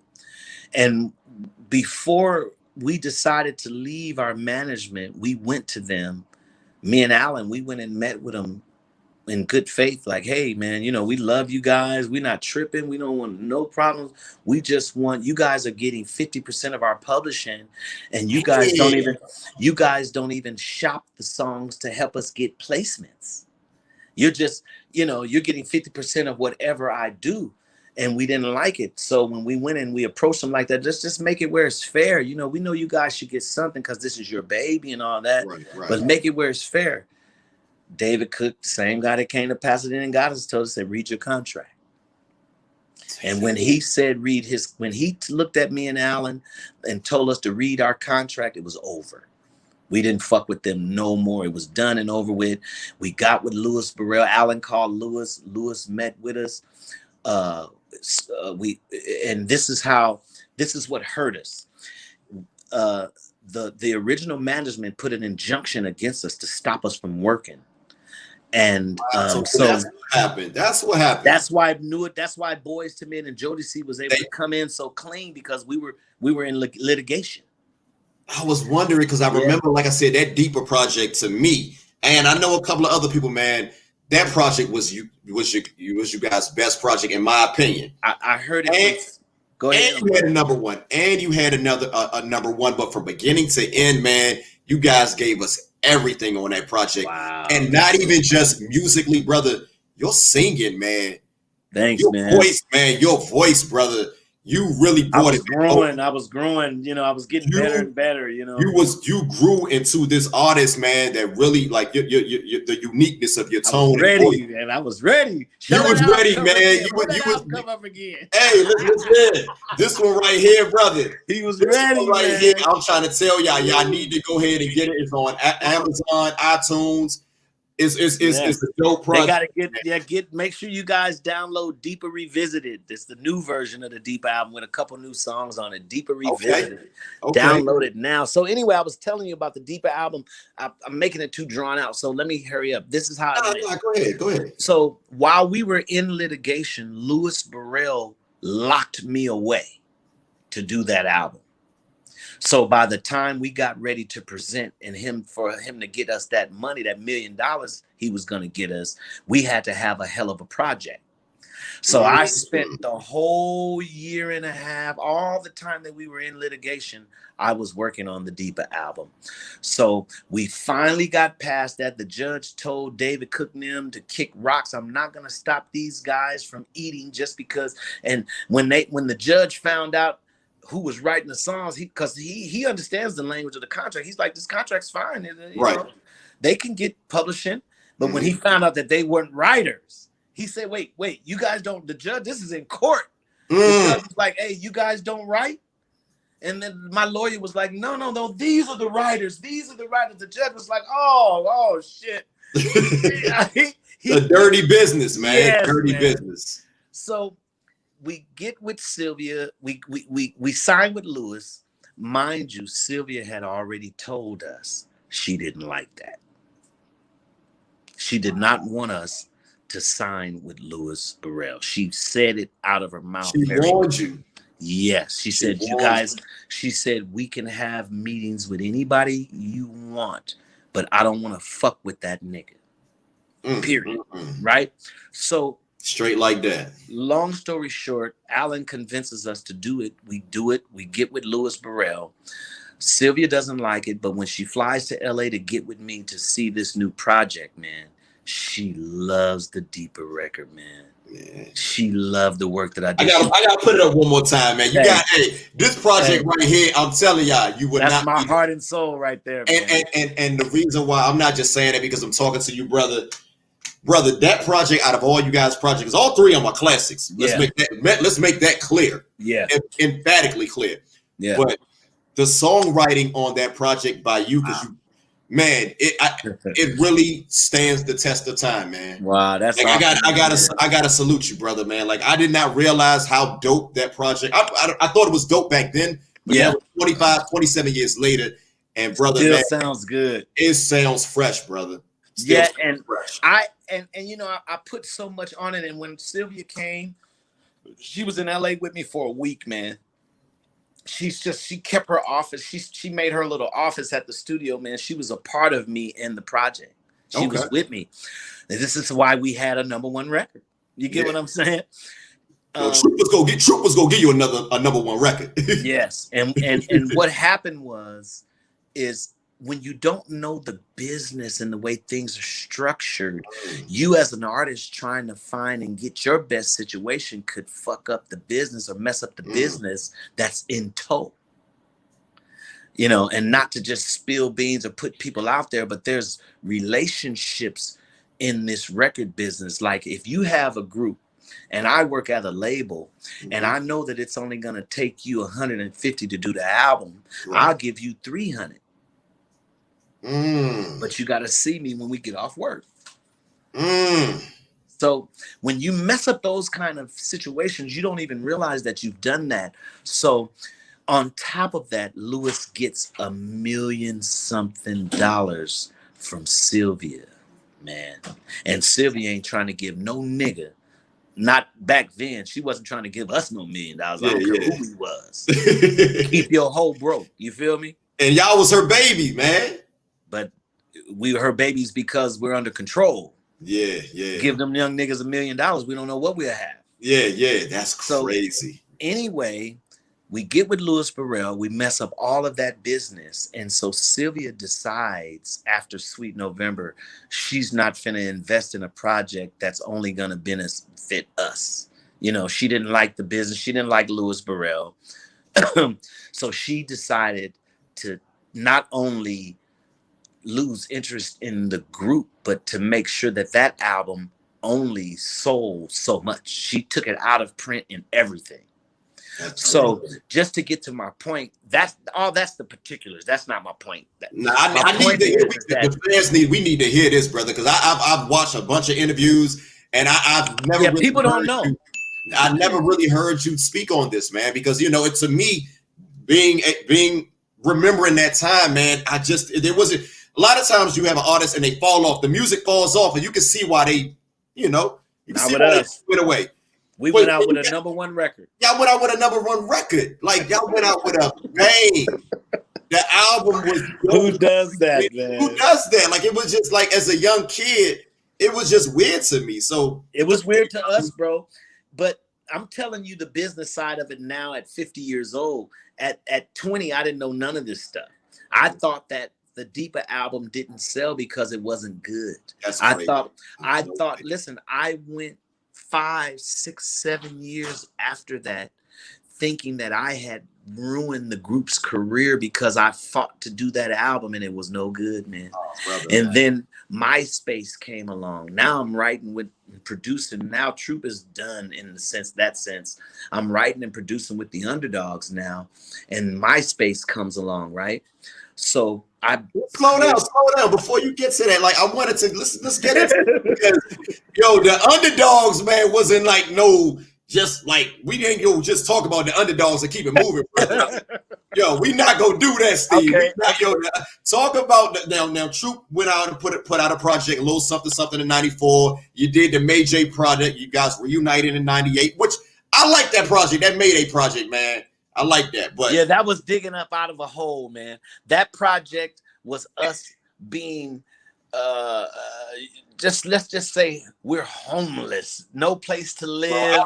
That Mayday sounds good. I like that. We had nothing going on, and Mayday was us making an effort at reviving. And again, I produced the entire album. Me and Alan wrote it. I like that one. And it's funny right now. Mayday is selling its ass off right now. That's what I was like. Come on, I know music. I should have been an A&R, man. I'm telling you, I should have been an A&R. That's okay. I'm still. Tune in. But look, so you got the Mayday project, which to me, I love that project. And here we come. It's the early 2000s. You're working with the Underdogs, brother. Like, tell me how that came to be, man. Because the music that you guys put together during that early 2000s, mid 2000s, phenomenal. So talk about that, brother. Well, once after Mayday, I discovered that there was too much dissension that had arisen between the group members for me to exist with that being my sole care and concern. because I was the biggest Troop fan. You know, people say, "Oh, Steve's singing everything he's trying to do," and it was just the opposite. I was giving my all to my guys. Everything that I am, I'm giving it to this because I'm in it like that for us. That's you want them. You want the group. You want the group to be great. Yes. When I call and say, "Hey guys, I just finished a record, man. You guys need to come and sing the backgrounds," and they say, "Well, play it over the phone," and I play it, and they say, "No, that sounds good. Keep it." We kept it. So now the whole record, you know, the public, of course, the audience don't know that all you're hearing is Steve's sound. The audience don't know that. They think it's true, which is fine. That's fine. Right. But after over and over, it became obvious that it's time for Steve to, you know, my mom was trying her best to convince me, you need to be taking your song somewhere else now, son. Time to exit stage it's left. Time to exit stage. She was trying her best. She knew I loved Troop, and I was so hurt that our careers were shortened like that, you know. So anyway, I was writing, you know, I've always been writing. So a friend of mine, Vasal Benford, he produced Jade. Yeah. Don't walk away. Yeah. That's anyway, so I was working with Vasal Benford, and he hired this engineer to work with me because he was in and out, and he hired me to be his main producer. Okay. You know, so he hired this engineer by the name of Harvey Mason Jr. Now he's now folks who may not know, if you was going to share it, go ahead. I'll let you talk. Go ahead. So anyway, Harvey Mason Jr. happens to be the son of one of the most profound, prolific, there we go, studio session drummers on the planet. Harvey Mason Sr. is on every album in the 80s. George Benson to Paul Simon to just everybody. You name it, Harvey Mason is on it. So I just go ahead, continue, brother. Harvey comes from a phenomenal musical background through his dad. So I only know him. I don't know this at that time. I'm only meeting him as an engineer. And so as he's engineering for me, he lets me know that he's a writer too. So while Vasal is gone, Vasal would never give us the key. So he used to lock me and Harvey in the studio, and we'd have to spend the night, bro. And me and Harvey would have to be up under the console just to get the heat to stay warm once we were sleeping. Damn. Right? So, but in those hours and all those times, we became writing partners per se. Okay. Writing and engineering partners. He's cutting the vocals with writing shit. And he was always super fascinated by the way I wrote songs. Okay. And what I was able to do, I was able to take Alan and Gerald LeVert and Chucky and make this gumbo of Steve Russell. Talk about that process, man. We want to know, what's the Steve Russell process, man? Well, how do you go about writing these great songs, brother? Well, it's I was taught by some pretty awesome. Alan is one of the best songwriters that I have come across, and he taught me how his formula. I became best friends with Gerald LeVert. I got his formula. I was always a Chucky-nite, so I was always around Chucky, so I got Chucky's style. I grew up with Michael Jackson, so I already got Mike in me. Howard Hewitt was my vocal coach and didn't know it, so I had Howard Hewitt in me. O'Brien, you know, I had all these people who certain art stuck in me. So as a writer, I took all of that with me. And so Harvey was blown away just by the way I'd sang and just the way I did stuff. It was unorthodox and he loved it. So anyway, fast forward time, Mayday album, 1988 done. Because that time where I was telling you about Harvey, that's 92, 93. Wow. Right. You knew, hold on, time out. You knew Harvey back then? Man, Harvey been writing songs since 93. Damn. Yes. So, of course, there were no such thing as the Underdogs then. So we go, time passed. We're having a very hard time. I lost the house, everything. My mom happened to have some apartments. I was able to get me and my family into one of her apartments. I put my studio, I never sold my studio equipment though, because I knew I always needed something to offer. So I put my studio equipment upstairs in her apartment, one of her rooms. And that's where I did the Mayday album. And right when I decided after the Mayday album that it was time, you know, energetically, I was saying it's time for me to, something else has to give. Harvey calls out of the blue, because Harvey at this time is working with Michael Jackson and Darkchild. He's Mm-hmm. he's engineering and doing drum The programming Invincible. and stuff for Rodney Jerkins. Okay, that the Invincible album. Yeah, and you know that he wasn't man enough for me. Yeah, Remember yeah, that? yeah, Yeah, that's yeah. Harvey doing all that shit. Oh, okay. Harvey's the most amazing engineer on the planet. Tony Braxton. Yeah, Harvey was amazing. So anyway, he, unbeknownst to me, he left Darkchild, and he met a guy there named Damon Thomas, who's a crazy writer. And they formed this company called the Underdogs. They were just putting it together. And the first person when they formed it, Damon Thomas got Jay Valentine from a group called the Neutrons. He's now grown and a songwriter. So Damon Thomas goes and get him to be a part of the Underdogs. And the first thing Harvey does is say, "Hey, I know who I'm getting." You know, I know that's right. So Harvey drives all the way to the hood out in Rialto, man. It's way out in California. And we was in the hood at this time. Things were bad.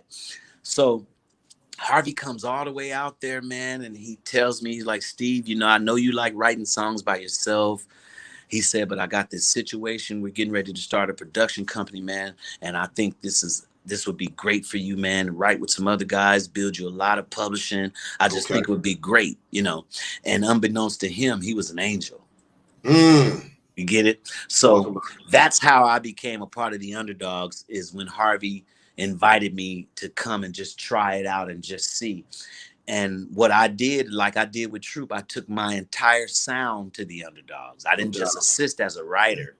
I took Steve in there, and that's why you get Gots to Be's, How You Gonna Act Like That. Talk about some of those songs. Like, I want the fans to know, because, you know, a lot of people may not know. When people think of music, a lot of people, they know the artist, but they forget. Some people don't. They think the artists write the song. They think the artists write the song. So I want you to just let the fans know some of these hits, man. Some of these classic songs that you guys have written and produced, brother. Gots to Be from B2K. Why I Love You by B2K. Naked, Marcus Houston. Classic. Tank. The Sex, Love, and Pain album. I'm on 5 songs on that album. Classic. No Air, Jordan Sparks, Chris Brown. That was classic. I got my first Grammy on Take You Down, Chris Brown. Another one. I got my second Grammy on his double album. I did a song called Up to You. Okay. We got a Grammy on that. All 62 songs on Dreamgirls, Shark Tale, Kung Fu Panda, Wreck. Aretha Franklin, Charlie, Ruben Studdard, I mean, Sierra, Kiki Wyatt, Jennifer Hudson. I got my first Grammy with Jennifer Hudson. Man, I've written and produced for so many people. And it's too many to name, but in the course of the Dogs, I was able to rewrite my career as a song producer. No longer the artist in truth. Now I'm a songwriter, producer by trade at this time. Sold over 60 million, close to 100 million records as a songwriter, producer. You guys hear that? Y'all hear that? 60 million, man. We, like I said, more than that. Over 60 million, man. Like, if it played on the radio, if you heard it on the radio, there was a good chance Steve Russell Hart and the Underdogs, they done wrote and produced it, man. So especially we talk about during the 2000s, y'all, you guys care. You guys were basically like part of the soundtrack of that era, man. We were. And you save R&B, man, because a lot of people was talking about now, you know, the state of R&B is declining, man. And you guys was not only just making, you know, cultivating and curating great rhythm and blues, but you was also making hits. And it's funny you say that, because when I got with the Underdogs, they were done with R&B. That's all they were talking about was, hey, man, we're doing this. We're going in this lane. And I was like, okay, well, I'm going to be in my room doing me. No doubt. No doubt. And it's ironic that me doing me ended up being the Underdog sound. No doubt. That's what they, hey, man, I'm so glad to hear that, man. I want the fans to know that Mr. Russell was not just a singer, performer. This brother is a writer and producer, and it's a reason why he is a icon. It's a reason why you guys should know who this brother is, man. He's a legend, OG in the game, man. So Yeah. with that, all that being said, Mr. Russell, do you still what do you enjoy most, performing or writing and producing? You know, which one you enjoy most? You know, I love it all. To be honest, you know, I'm 50 now, and when we go out and we do shows, I still feel the same joy that I felt from the fans. I still feel that feeling. But even when I first got in Troop and we would start getting produced by Gerald LeVert and Chucky, I was blown away by them telling us what to sing. No, do it like this. Do it like that. And so in my mind, I was like, the producer is the one that's the shit. I want to do that. As a producer, I find joy in creating something from nothing. Taking a guy like Mario, I did a song called "What Your Name Is" on Mario. That's my shit right there. I did a song that's my shit.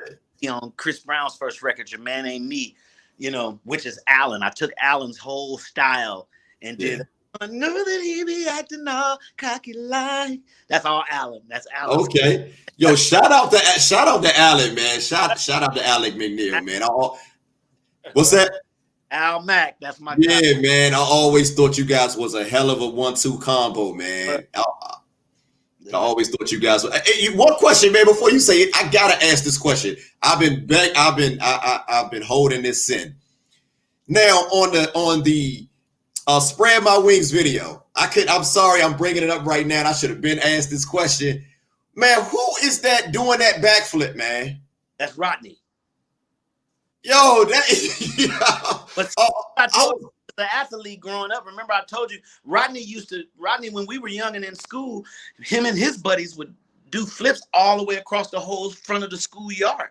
Just keep going. Rodney was awesome. Man, I was always trying to figure out, like, who is the one doing that backflip? That's Rodney B, man. Yo, shout out to Rodney, man. That's what I'm saying. Like, when it comes to that dancing, man, you guys had, like, there was no one. I want the fans to know there was no one touching Troop. It was they on the Mount Rushmore. It was Troop, and then it was everybody else, man. So look, here we are. You know, you just released the project.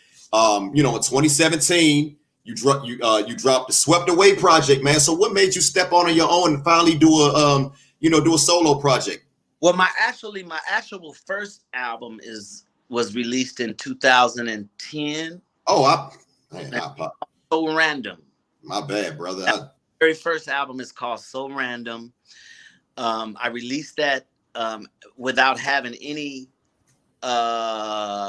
confidence in being a solo person because I was in a group so long. Right. I had missed the boat of even doing that.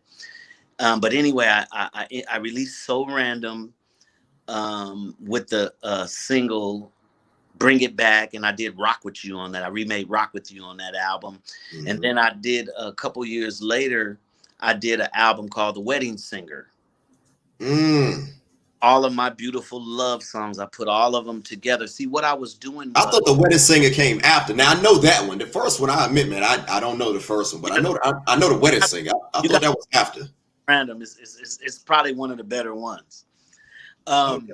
So I when it came to Swept Away, what I was doing was, when I'm writing for Chris Brown, Charlie Wilson, Ruben Sutter, whoever, if Tyrese doesn't take the song, Charlie will take it, or that's how it works. But whatever songs that were not touched, I decided to create my company, Motel Music Media, build my content up with these songs that never got placed. And I sang all the demos. So all I did was started collecting the songs and making albums to build up my own content.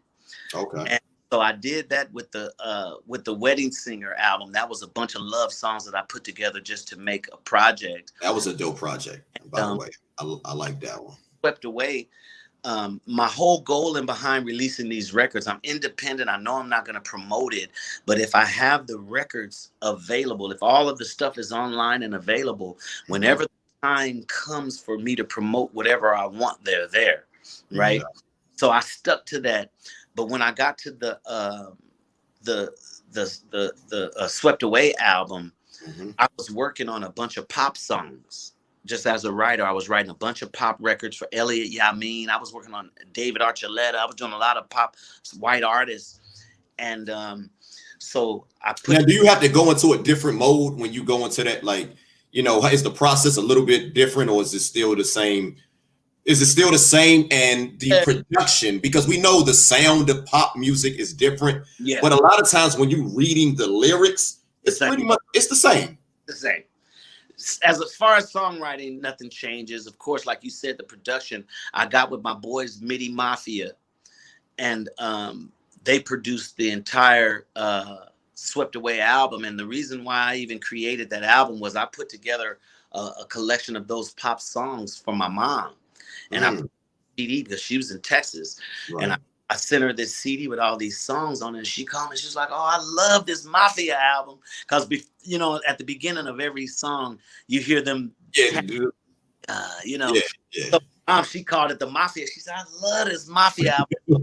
That's what encouraged me to put out the Swept Away album, which, you know, people hadn't heard me, still haven't if you don't know the album, in singing pop records, singing strong, legit pop records. And that's why I did that. I wanted to just stretch out and show my artistry. Because, like I said, at some point, I'm going to be picking songs from these records, doing visuals, which I'm going to start this year. No doubt, no doubt. Now you redid the Michael Jackson's hit with you know, Alec McNeil. What's the name of that one again? Lady in My Life. Lady in My Life. Now, a lot of people do not touch. I don't know how I just forgot the name of that song. That's like, come on, that's on the Thriller album. Anyway, you guys, a lot of people don't touch Mike's songs, man. So what made you, you know, go ahead and jump out there, man, and grab one of Mike's joints, man? Because before you say anything, maybe the fans may not notice, but I'm gonna be honest, on that Deeper project, brother, I hear some Mike influence on that project. So I hear a little bit of what you got of what's inside of you, brother. Yeah. I hear the potential. So talk about that, man. How did you come about picking that song and linking up with Alan, man, and really doing a great service, man, you know, doing that song justice, brother? Well, the plan was, you know, Alan took a hiatus from all of us for a while. And during that time, the four of us just continued to tour and do our thing. And once we all made amends and everything, you know, we let go of the past and all that stuff. I wanted to do something that showed me and Alan at our essence, like how when we lived together before we ever came out, and we were singing together in the house, singing O'Brien together and shit. You know, I wanted the fans to get that from me and Alan. So Lady in My Life, it was like a download. I had to sing at a friend's wedding and they wanted me to sing Lady in My Life. So of course I can't go and do a karaoke version. I have to produce the music out. You know, so after I produced the music out and all that stuff, man, it sounded good, you know? It's real good, brother. That's an understatement. Yeah, I was like, and I called Alan. I was like, "Yo, man, you need to come to the studio, man, and help me sing this song." And Alan don't like singing other people's shit, bro. He does not like singing. That's why he's not on Sweet November. He don't like doing that. I always like in the video. I don't see him. He took his vocals off, and the song became a #1 record after he did that. So now, bad guy. Continue. Continue. Go ahead. So he comes to the studio, man, and you know, I convince him to put his vocals on the song, but I tell him I want him to be him because Alan already sounds like Mike. We're Mike's sons. Right. Me, him, down. I told you, man, on that Deeper project, you got in your mic, like that album, man. It sounded like what is it? What's the Mike album that came out around that time? The Dangerous album. I hear a little bit. I hear a little bit. I hear a little bit of Dangerous. I hear a little bit of Teddy Riley. No I question. hear a little bit, man. But it sounds like Steve though. Yeah, yeah. Sound like Steve. So go ahead. So I wanted Alan to do the same thing, but I told him, I was like, Alan, I'm not as an original guy like he is. Alan has been Alan since I met him. Even as a singer, he's Alan. He's got his own shit. You get what I'm saying? Mm-hmm. So he was concerned about being something that he's not. And once I convinced him just to do you, because I already know it sounds like he Mike anyway. You know right, yeah. At him doing his best, you're gonna hear some Michael Jackson. Yeah. So I convinced him, man, just do you. Don't worry about trying to be like Mike. Just do your thing. And of course, me, I wanna live up to my idol. I want to make Mike proud. And man, what? Come on, it's a Mike. A lot of people don't cover Mike's songs, man. And if they do, they doing it for a talent show or karaoke. They not recording. They ain't recording that shit. No, it's tough to do, man. I tell you, as many songs as I've recorded in my life, even the demos that I've done for Michael's albums, I worked harder singing any Michael Jackson song than I ever worked singing a Steve song. Okay, so with that being said, when you guys did All I Do, did Michael Jackson, did he ever reach out to you guys, about that? No, but he called everybody in his family, man. He called his whole family, man. This group, they did our song. They did our song. They did our song. Jackie Jackson said that Michael was bananas. Now, in a good way or a bad way? A beautiful way. He loved it. That's what's up. Favorite songs ever. Yeah. And he was blown away that we covered it as good as we did, man. Michael Jackson was blown away. And that's a Brian Holland song from Holland Doja Holland. That's Michael Lovesmith. My bad. Okay. He produced this. Brian Holland produced it. Exactly. But Michael Lovesmith from the group Lovesmith, he wrote it. Okay. Come on, son. Yeah, man. No, I'm just, and I'm glad that you said. I'm glad you brought that up. I'm glad you brought that up because a lot of that song, it didn't do anything when the Jackson 5 did it for whatever reason. Like the hit on that album on the Moving Violation was Forever Came Today. For some reason, I don't know why that song didn't hit, but when you guys did it, out of here,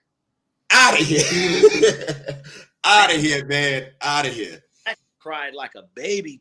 He came backstage when we performed at the Forum. And who was that? I'm sorry. I was so excited. Who was that? Jermaine Jackson. Oh God, and he was on fire around that time. Sick, man. He cried. He loved the song, man. Oh, he loved our rendition. And that's his last album. I believe that's the last time he performed. Yep. That was before he went solo. Yep. That was it. So he was just touched by the performance, and even Michael Lovesmith, he was shocked that we cut it in one session. He said it took Mike like 4 or 5 days to cut the session. Mike cried because he couldn't get it right. So they were just blown away by our performance of it, man. And with Lady in My Life, this is the first song that I've put money behind to promote on my own label. Mm-hmm. It's on playlist now. It's streaming like crazy. And it's a dope track, brother. It's dope, man. You guys. And it came out good, man. Like you said, a lot of people don't touch Mike, but if you do it with respect, and me and Alan, with us together, we can pull off Mike. I was just about to say, man, you come on, brother. You got the dynamic duo, man. I used to call, and that's one of the things. Like when I used to think back, the comparison between New Edition and you guys, man, as great as all those guys were, man, you guys had two great lead singers, man. New Edition didn't really feature two leads. Ricky can sing, but he didn't really do leads. See, that's just what it is. But you guys had two distinctive lead singers, man. Tag team, man. Yeah. And that was our goal. And so that was this with coming with Lady in My Life. The whole point was to bring that essence back. Man. You get better as you get older, but the music business makes you, they want to run you out when you're great because they can't control you. Thank you. So I was going to curse, but you did it great. run you out of the business. They can't control you. So I wanted to show people the essence of these two guys that brought you Spread My Wings back in the early 90s. Listen to them in 2000. You get what I'm saying? I get it. To put our essence back out there, because there is only one Steven Allen. There's only one. That's facts. It's just not there. And I just wanted to keep that alive. And that's why we did that. You know, luckily for me, I'm published by the same people that Rod Temperton is published by. So it's easy for me to do Michael's songs like Rock With You and all that. Okay. You're going to be sick when you hear Rock With You. It's on the first album. Yeah, that's what I'm still tripping that I haven't heard that one, man. I thought that was the first project. Then I went, The Wedding Singer. I thought that came after I heard that one. Yeah, okay. No, So Random was first. No, I didn't hear that one. So Random is really good. You're gonna like it. Yeah, man. Soon we end this interview, I'm getting on iTunes or wherever it's at. I'm gonna download that thing. And it's not. I didn't find the reason why I added Harts to my name was because I grew up. I never knew my father. So in 2011, I was fortunate enough. My wife, she helped me. I guess I mentioned so many times about my fatherless childhood, until my wife helped me find my father's family, bro. Wow. My father's been deceased for years, but I found all of my uncles, my cousins, my aunts, and my grandfather before he passed. 2 years with my granddad, man, in 95, waited on me, And that's when I decided, when I met the man who made my father, that's when I decided to take his name. And so anyway, my point is the first. No, but I'm glad that you said that, because I wanted to ask you about that. Was going to be like my next question. Oh, okay. Please don't forget what you're about to say. I'm gonna be real quick. But I always thought like because you became a songwriter, you became part of the Underdogs. I always thought you just took on a different, like a different, persona, what have you. So I had no idea about that, brother. Yeah. I'm glad you shared that. I became no longer was I a bastard child when I found out. No doubt. So found out that my true last name was Harts, and so I just added it to Steve Russell. And I was saying that to say, when I put the So Random album out, it was just Steve Russell. It wasn't even Steven Russell. It was Steve Russell. Okay. And when I started releasing music, man, I was Steven Russell, Steve. I went. Yeah, that's what I always say. It's like even I believe even on these albums, sometimes it say Steve, sometimes it say Steven. Yeah. So, why was I saying that? Oh, I was saying that so you could find it. Yeah. So it's Steve Russell Random, and I re-released it a year later, and Rock with you. It's called So Random Exclusive. There's some other unreleased songs on there. Okay. But all together, I just released my last album I released in 2019 called Trapsody. I got with this young producer, and I just felt like coming out of my box of old style R&B and doing some new, fresh. Talk about that, man. Let's get into that, man. What is your take on rhythm and blues today, man? Because you guys set a very, very, very high standard, and a lot of people, and it's not just including me, we miss that feeling that Troop used to give us, man, and we want that back. Even with the Underdogs, man. Like, what is your take on 2021 rhythm and blues? Well, it's there. I happen to listen to a lot of good R&B music, but it's just not mainstream. It's not in the forefront. Mm-hmm. To answer your question, the music that's in the forefront is lacking a lot of substance, a lot of love, and a lot of medicine.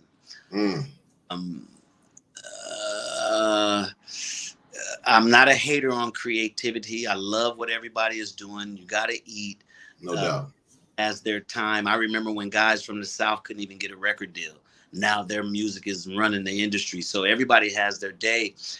I know for a fact that we're so talented that we give our essence away to other races, essence away to, like, we're critical on each other. Mm-hmm. We have so much to offer until we don't enjoy and love it from our own. If just Timberlake braid his hair and come with some shit that sound like Joe. Greatest thing ever. It's the greatest thing ever. But because Joe is already awesome, it'll just be okay that Joe do it. So we have that issue, and you have a bunch of kids creating music now that have no musical education. Their parents didn't play real music to them. Talk about it.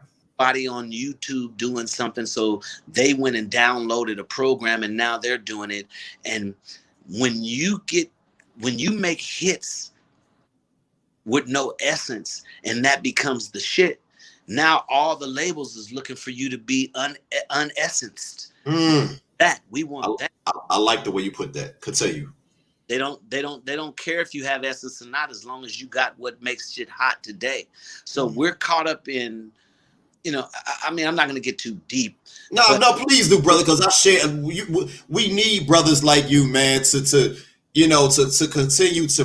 Which I'm trying to preserve. I'm trying to help preserve what you guys created, brother. Because, brother, we're missing that. We missed it. I'm in my 40s now, and I remember where everything on the radio was just great.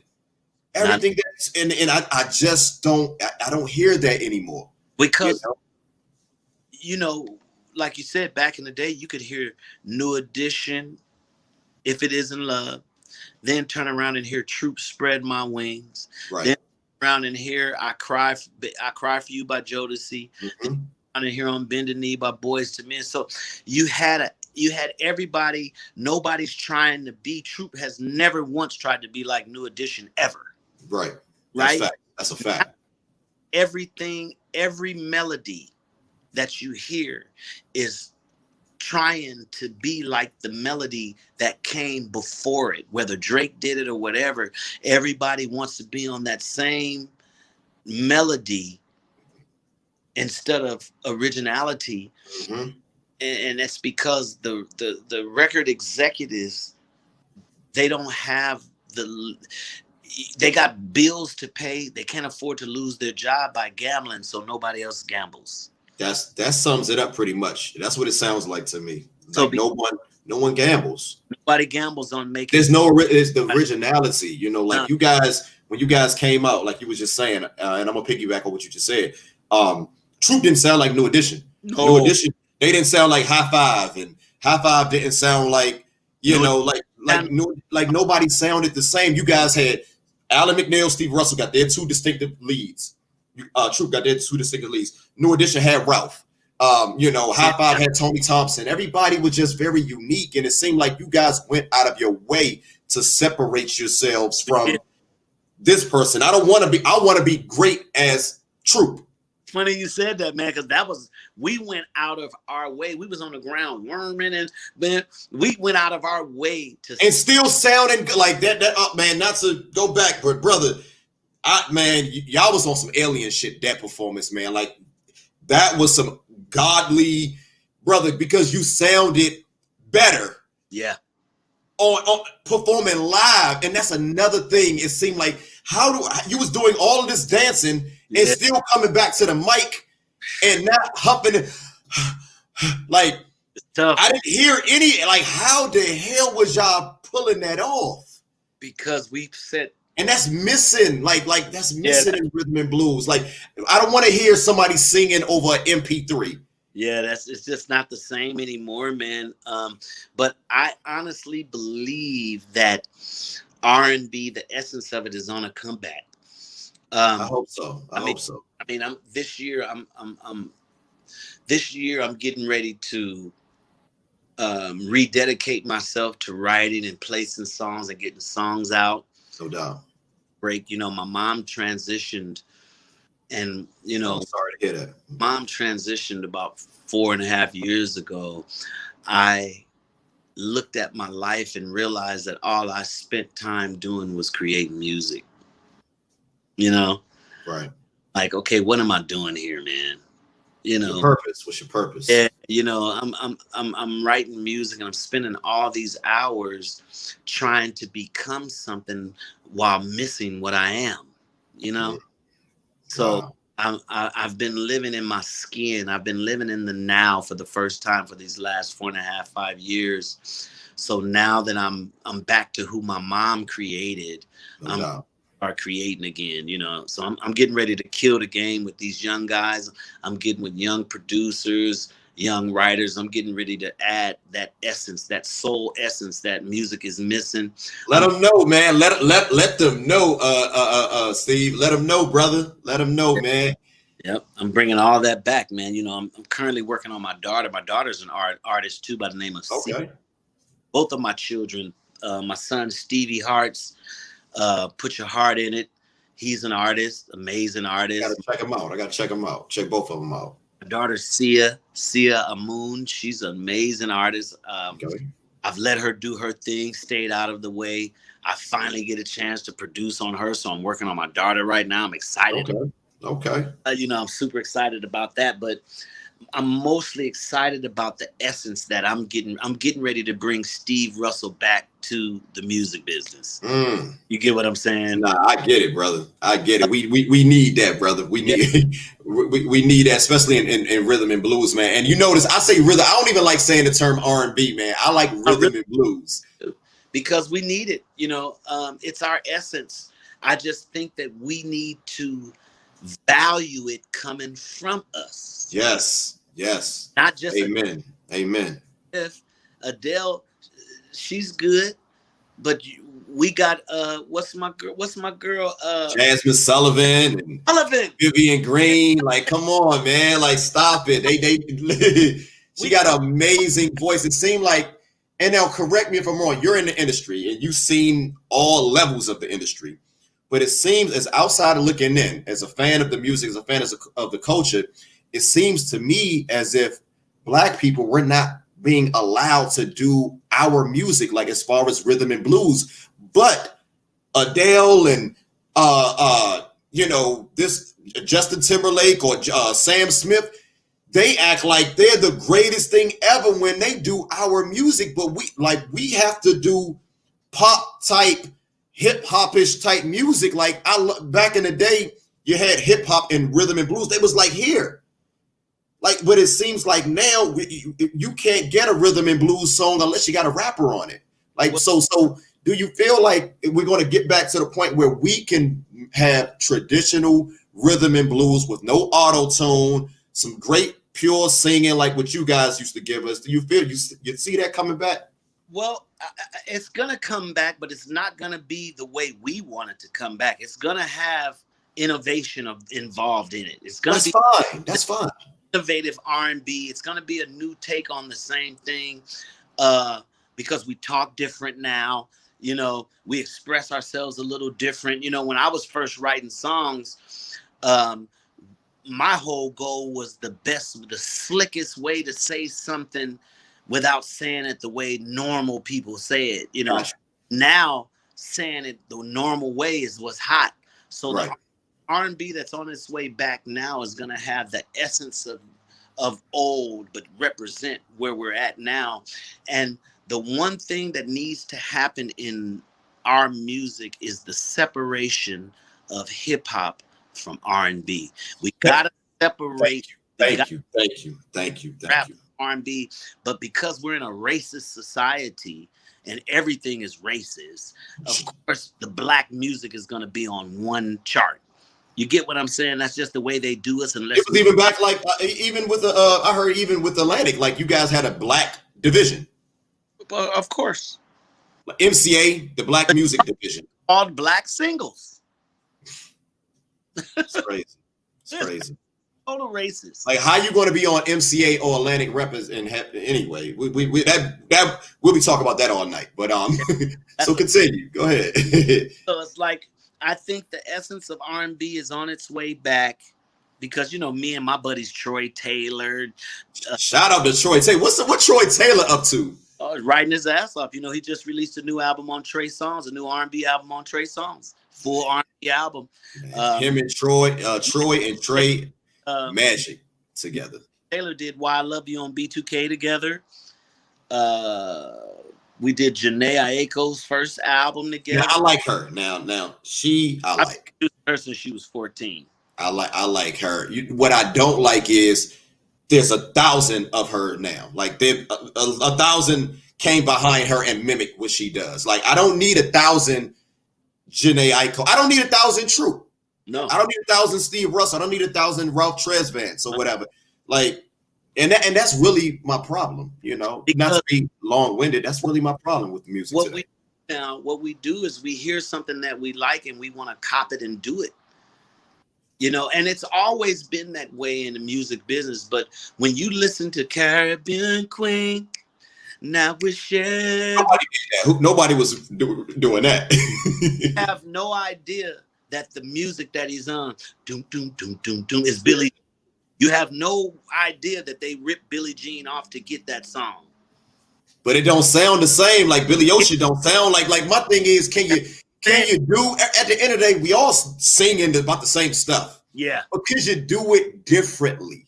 Yeah, that's what the industry needs now, man. I mean, do it differently. You know, the music of the 80s did not sound like the music of the 70s. Nah. The music of the 70s did not and that's fine. The 90s did not sound like the 80s. Right. But one thing you guys had in common, and it seemed like it's the essence and the purity of the voices and the distinctiveness. You guys had that. You can't tell one artist from the next. The only artist that I like right now that's totally doing who you listening to? Roddy Ricch. He's Roddy's dope. Original. He's the most dope. Original cat coming. He don't want to sound like nobody. He's dope. I like that. The fact that he's so original and he's singing on these records. Yeah, but you got like 1,000 people trying to do what he does, and that's what sucks, man. Like I don't need come on, don't give me 1,000 Roddy Ricch because you're watering down, and eventually that wave is over with. Yep. Because we get tired of hearing it. And it seems like nowadays, it seems like music changes so quickly, so fast, man. And everything is right now. Everybody wants it right now. So for a guy like me that still has integrity and essence in his writing and in his songs, no doubt, I have to figure out how to play this game and sneak that essence back in. So my whole goal, that's my whole mission, is to work on artists that people love. But all of a sudden with this song, they got a feeling to it, like, damn, that feels so good. You know, I want to bring that feeling back. That's it. The medicine music that we grew up on, you know, me watching my tears roll down my mother's face because she's singing an Isley record and it's making her feel so good. Brother, talk about it. We need that type of essence back. But you got kids, and this is no diss to the kids that are creating great music. You kids that have no Rolodex of music, and these are the kids that make Isleys, man. I got some of I ain't mean to stop you, but I got some of those. Yeah. If I listen to the Isleys on a daily basis to this day. I listen to you guys and LeVert as if your music came out yesterday. Awesome, because that's how I do Heat Wave, man. I listen to Heat Wave right now. Oh man, what? Sitting on the sunshine? What? Sitting on the sunshine. Man, I'm telling you, man. Yo, rest in peace to Johnny Wilder. Yo, that Central Heating. What? Yo, the vocals on that is crazy. Yo, shout out to Rod Temperton, man. He's a dope. Johnny Wilder was an amazing singer. Oh man. To this day. And you hear where Michael's arrangements come from. Yes. You can hear, yes. The groove line. When you hear groove line, man, that take you right to all the song Off the Wall and all of that. Do you know that I just found out that on the groove line they're saying rain, shine, don't mind, we're riding on the groove line? I thought they were saying the nation won't mind. You know, you make up your own. I never knew what they was, that part. I just know the groove line. I knew that part. They're saying rain, shine, don't mind, we're riding on the groove line tonight. I had no idea. Yo, that song came out back with like 78. I was like, you know what I'm saying? Like, I had no idea. I was a kid listening to groove line. Amazing thing back then. And to this day, like, I mean, I'm a music essence head, man. I like filling myself with music that has essence so that when I start to create and write, I'm not losing that. You know, man. No doubt, man. I'm glad I had the right one on tonight, man. I had the right one, man. This has been an honor, Mr. Russell, man. I thought you was a cool brother, man, but man, you just showed me, man, different levels to you, man. Jackie, I talked with Jackie McGee. Oh yeah. You know, and she the one, kind of, connecting me with you, brother. But this has been an honor, man. This has been an honor and a pleasure, brother, to really chop it up with you, man. And I want the fans to know, man, like I'm talking to a legend right here, man. If you guys don't know, man, now you know. Check this brother's music out from the solo work. What Fred Joe Star say? Do your Googles. Yeah, do the Google. Do your Googles, man. We talk about these classic albums from Troop. You can't go wrong with these, man. You got anything else, brother, before we get out of here, man? Like, man, I want people to just collect the music. I got an album out called Trapsody. The single off of Trapsody is New Ho. I know I'm boxed in as Mr. Spread My Wings, but that's okay. That's okay. Just give us that essence. That's it. Just give us the essence. Got the Wedding Singer. You got Trapsody, The Wedding Singer, Swept Away, So Random exclusive. I just re-released Deeper. It's called Deeper Revisited. I just re-released the Mayday album called Mayday 2K17. I just released a compilation on Troop called Troop the Slow Songs. I released another compilation called Troop the B-Sides. And I just need everybody to go and support the music because it don't stop. And I want to give a big shout out to my brother Reggie, who's having a hard time right now. He's in the hospital recovering and trying to keep in this life. And I just want to send him some amazing energy, being such a soldier in his life.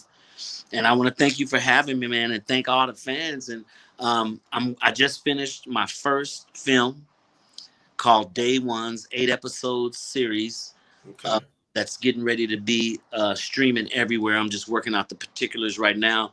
So I'm everywhere, man. I'm getting it in, man. I'm finishing my autobiography right now. That's what's up. I'm just spreading my wings, man. I'm gonna, I'm doing it all, man. From music, films, everything. I'm in it. That's what's up, man. Well, look, Bridging the Generation podcast. We want to thank you, Mr. Steve Russell Harts, Mr. Steve Russell. Brother, this has been an honor. We love you, man. Keep doing your thing. You are an icon. I want you to know that, brother.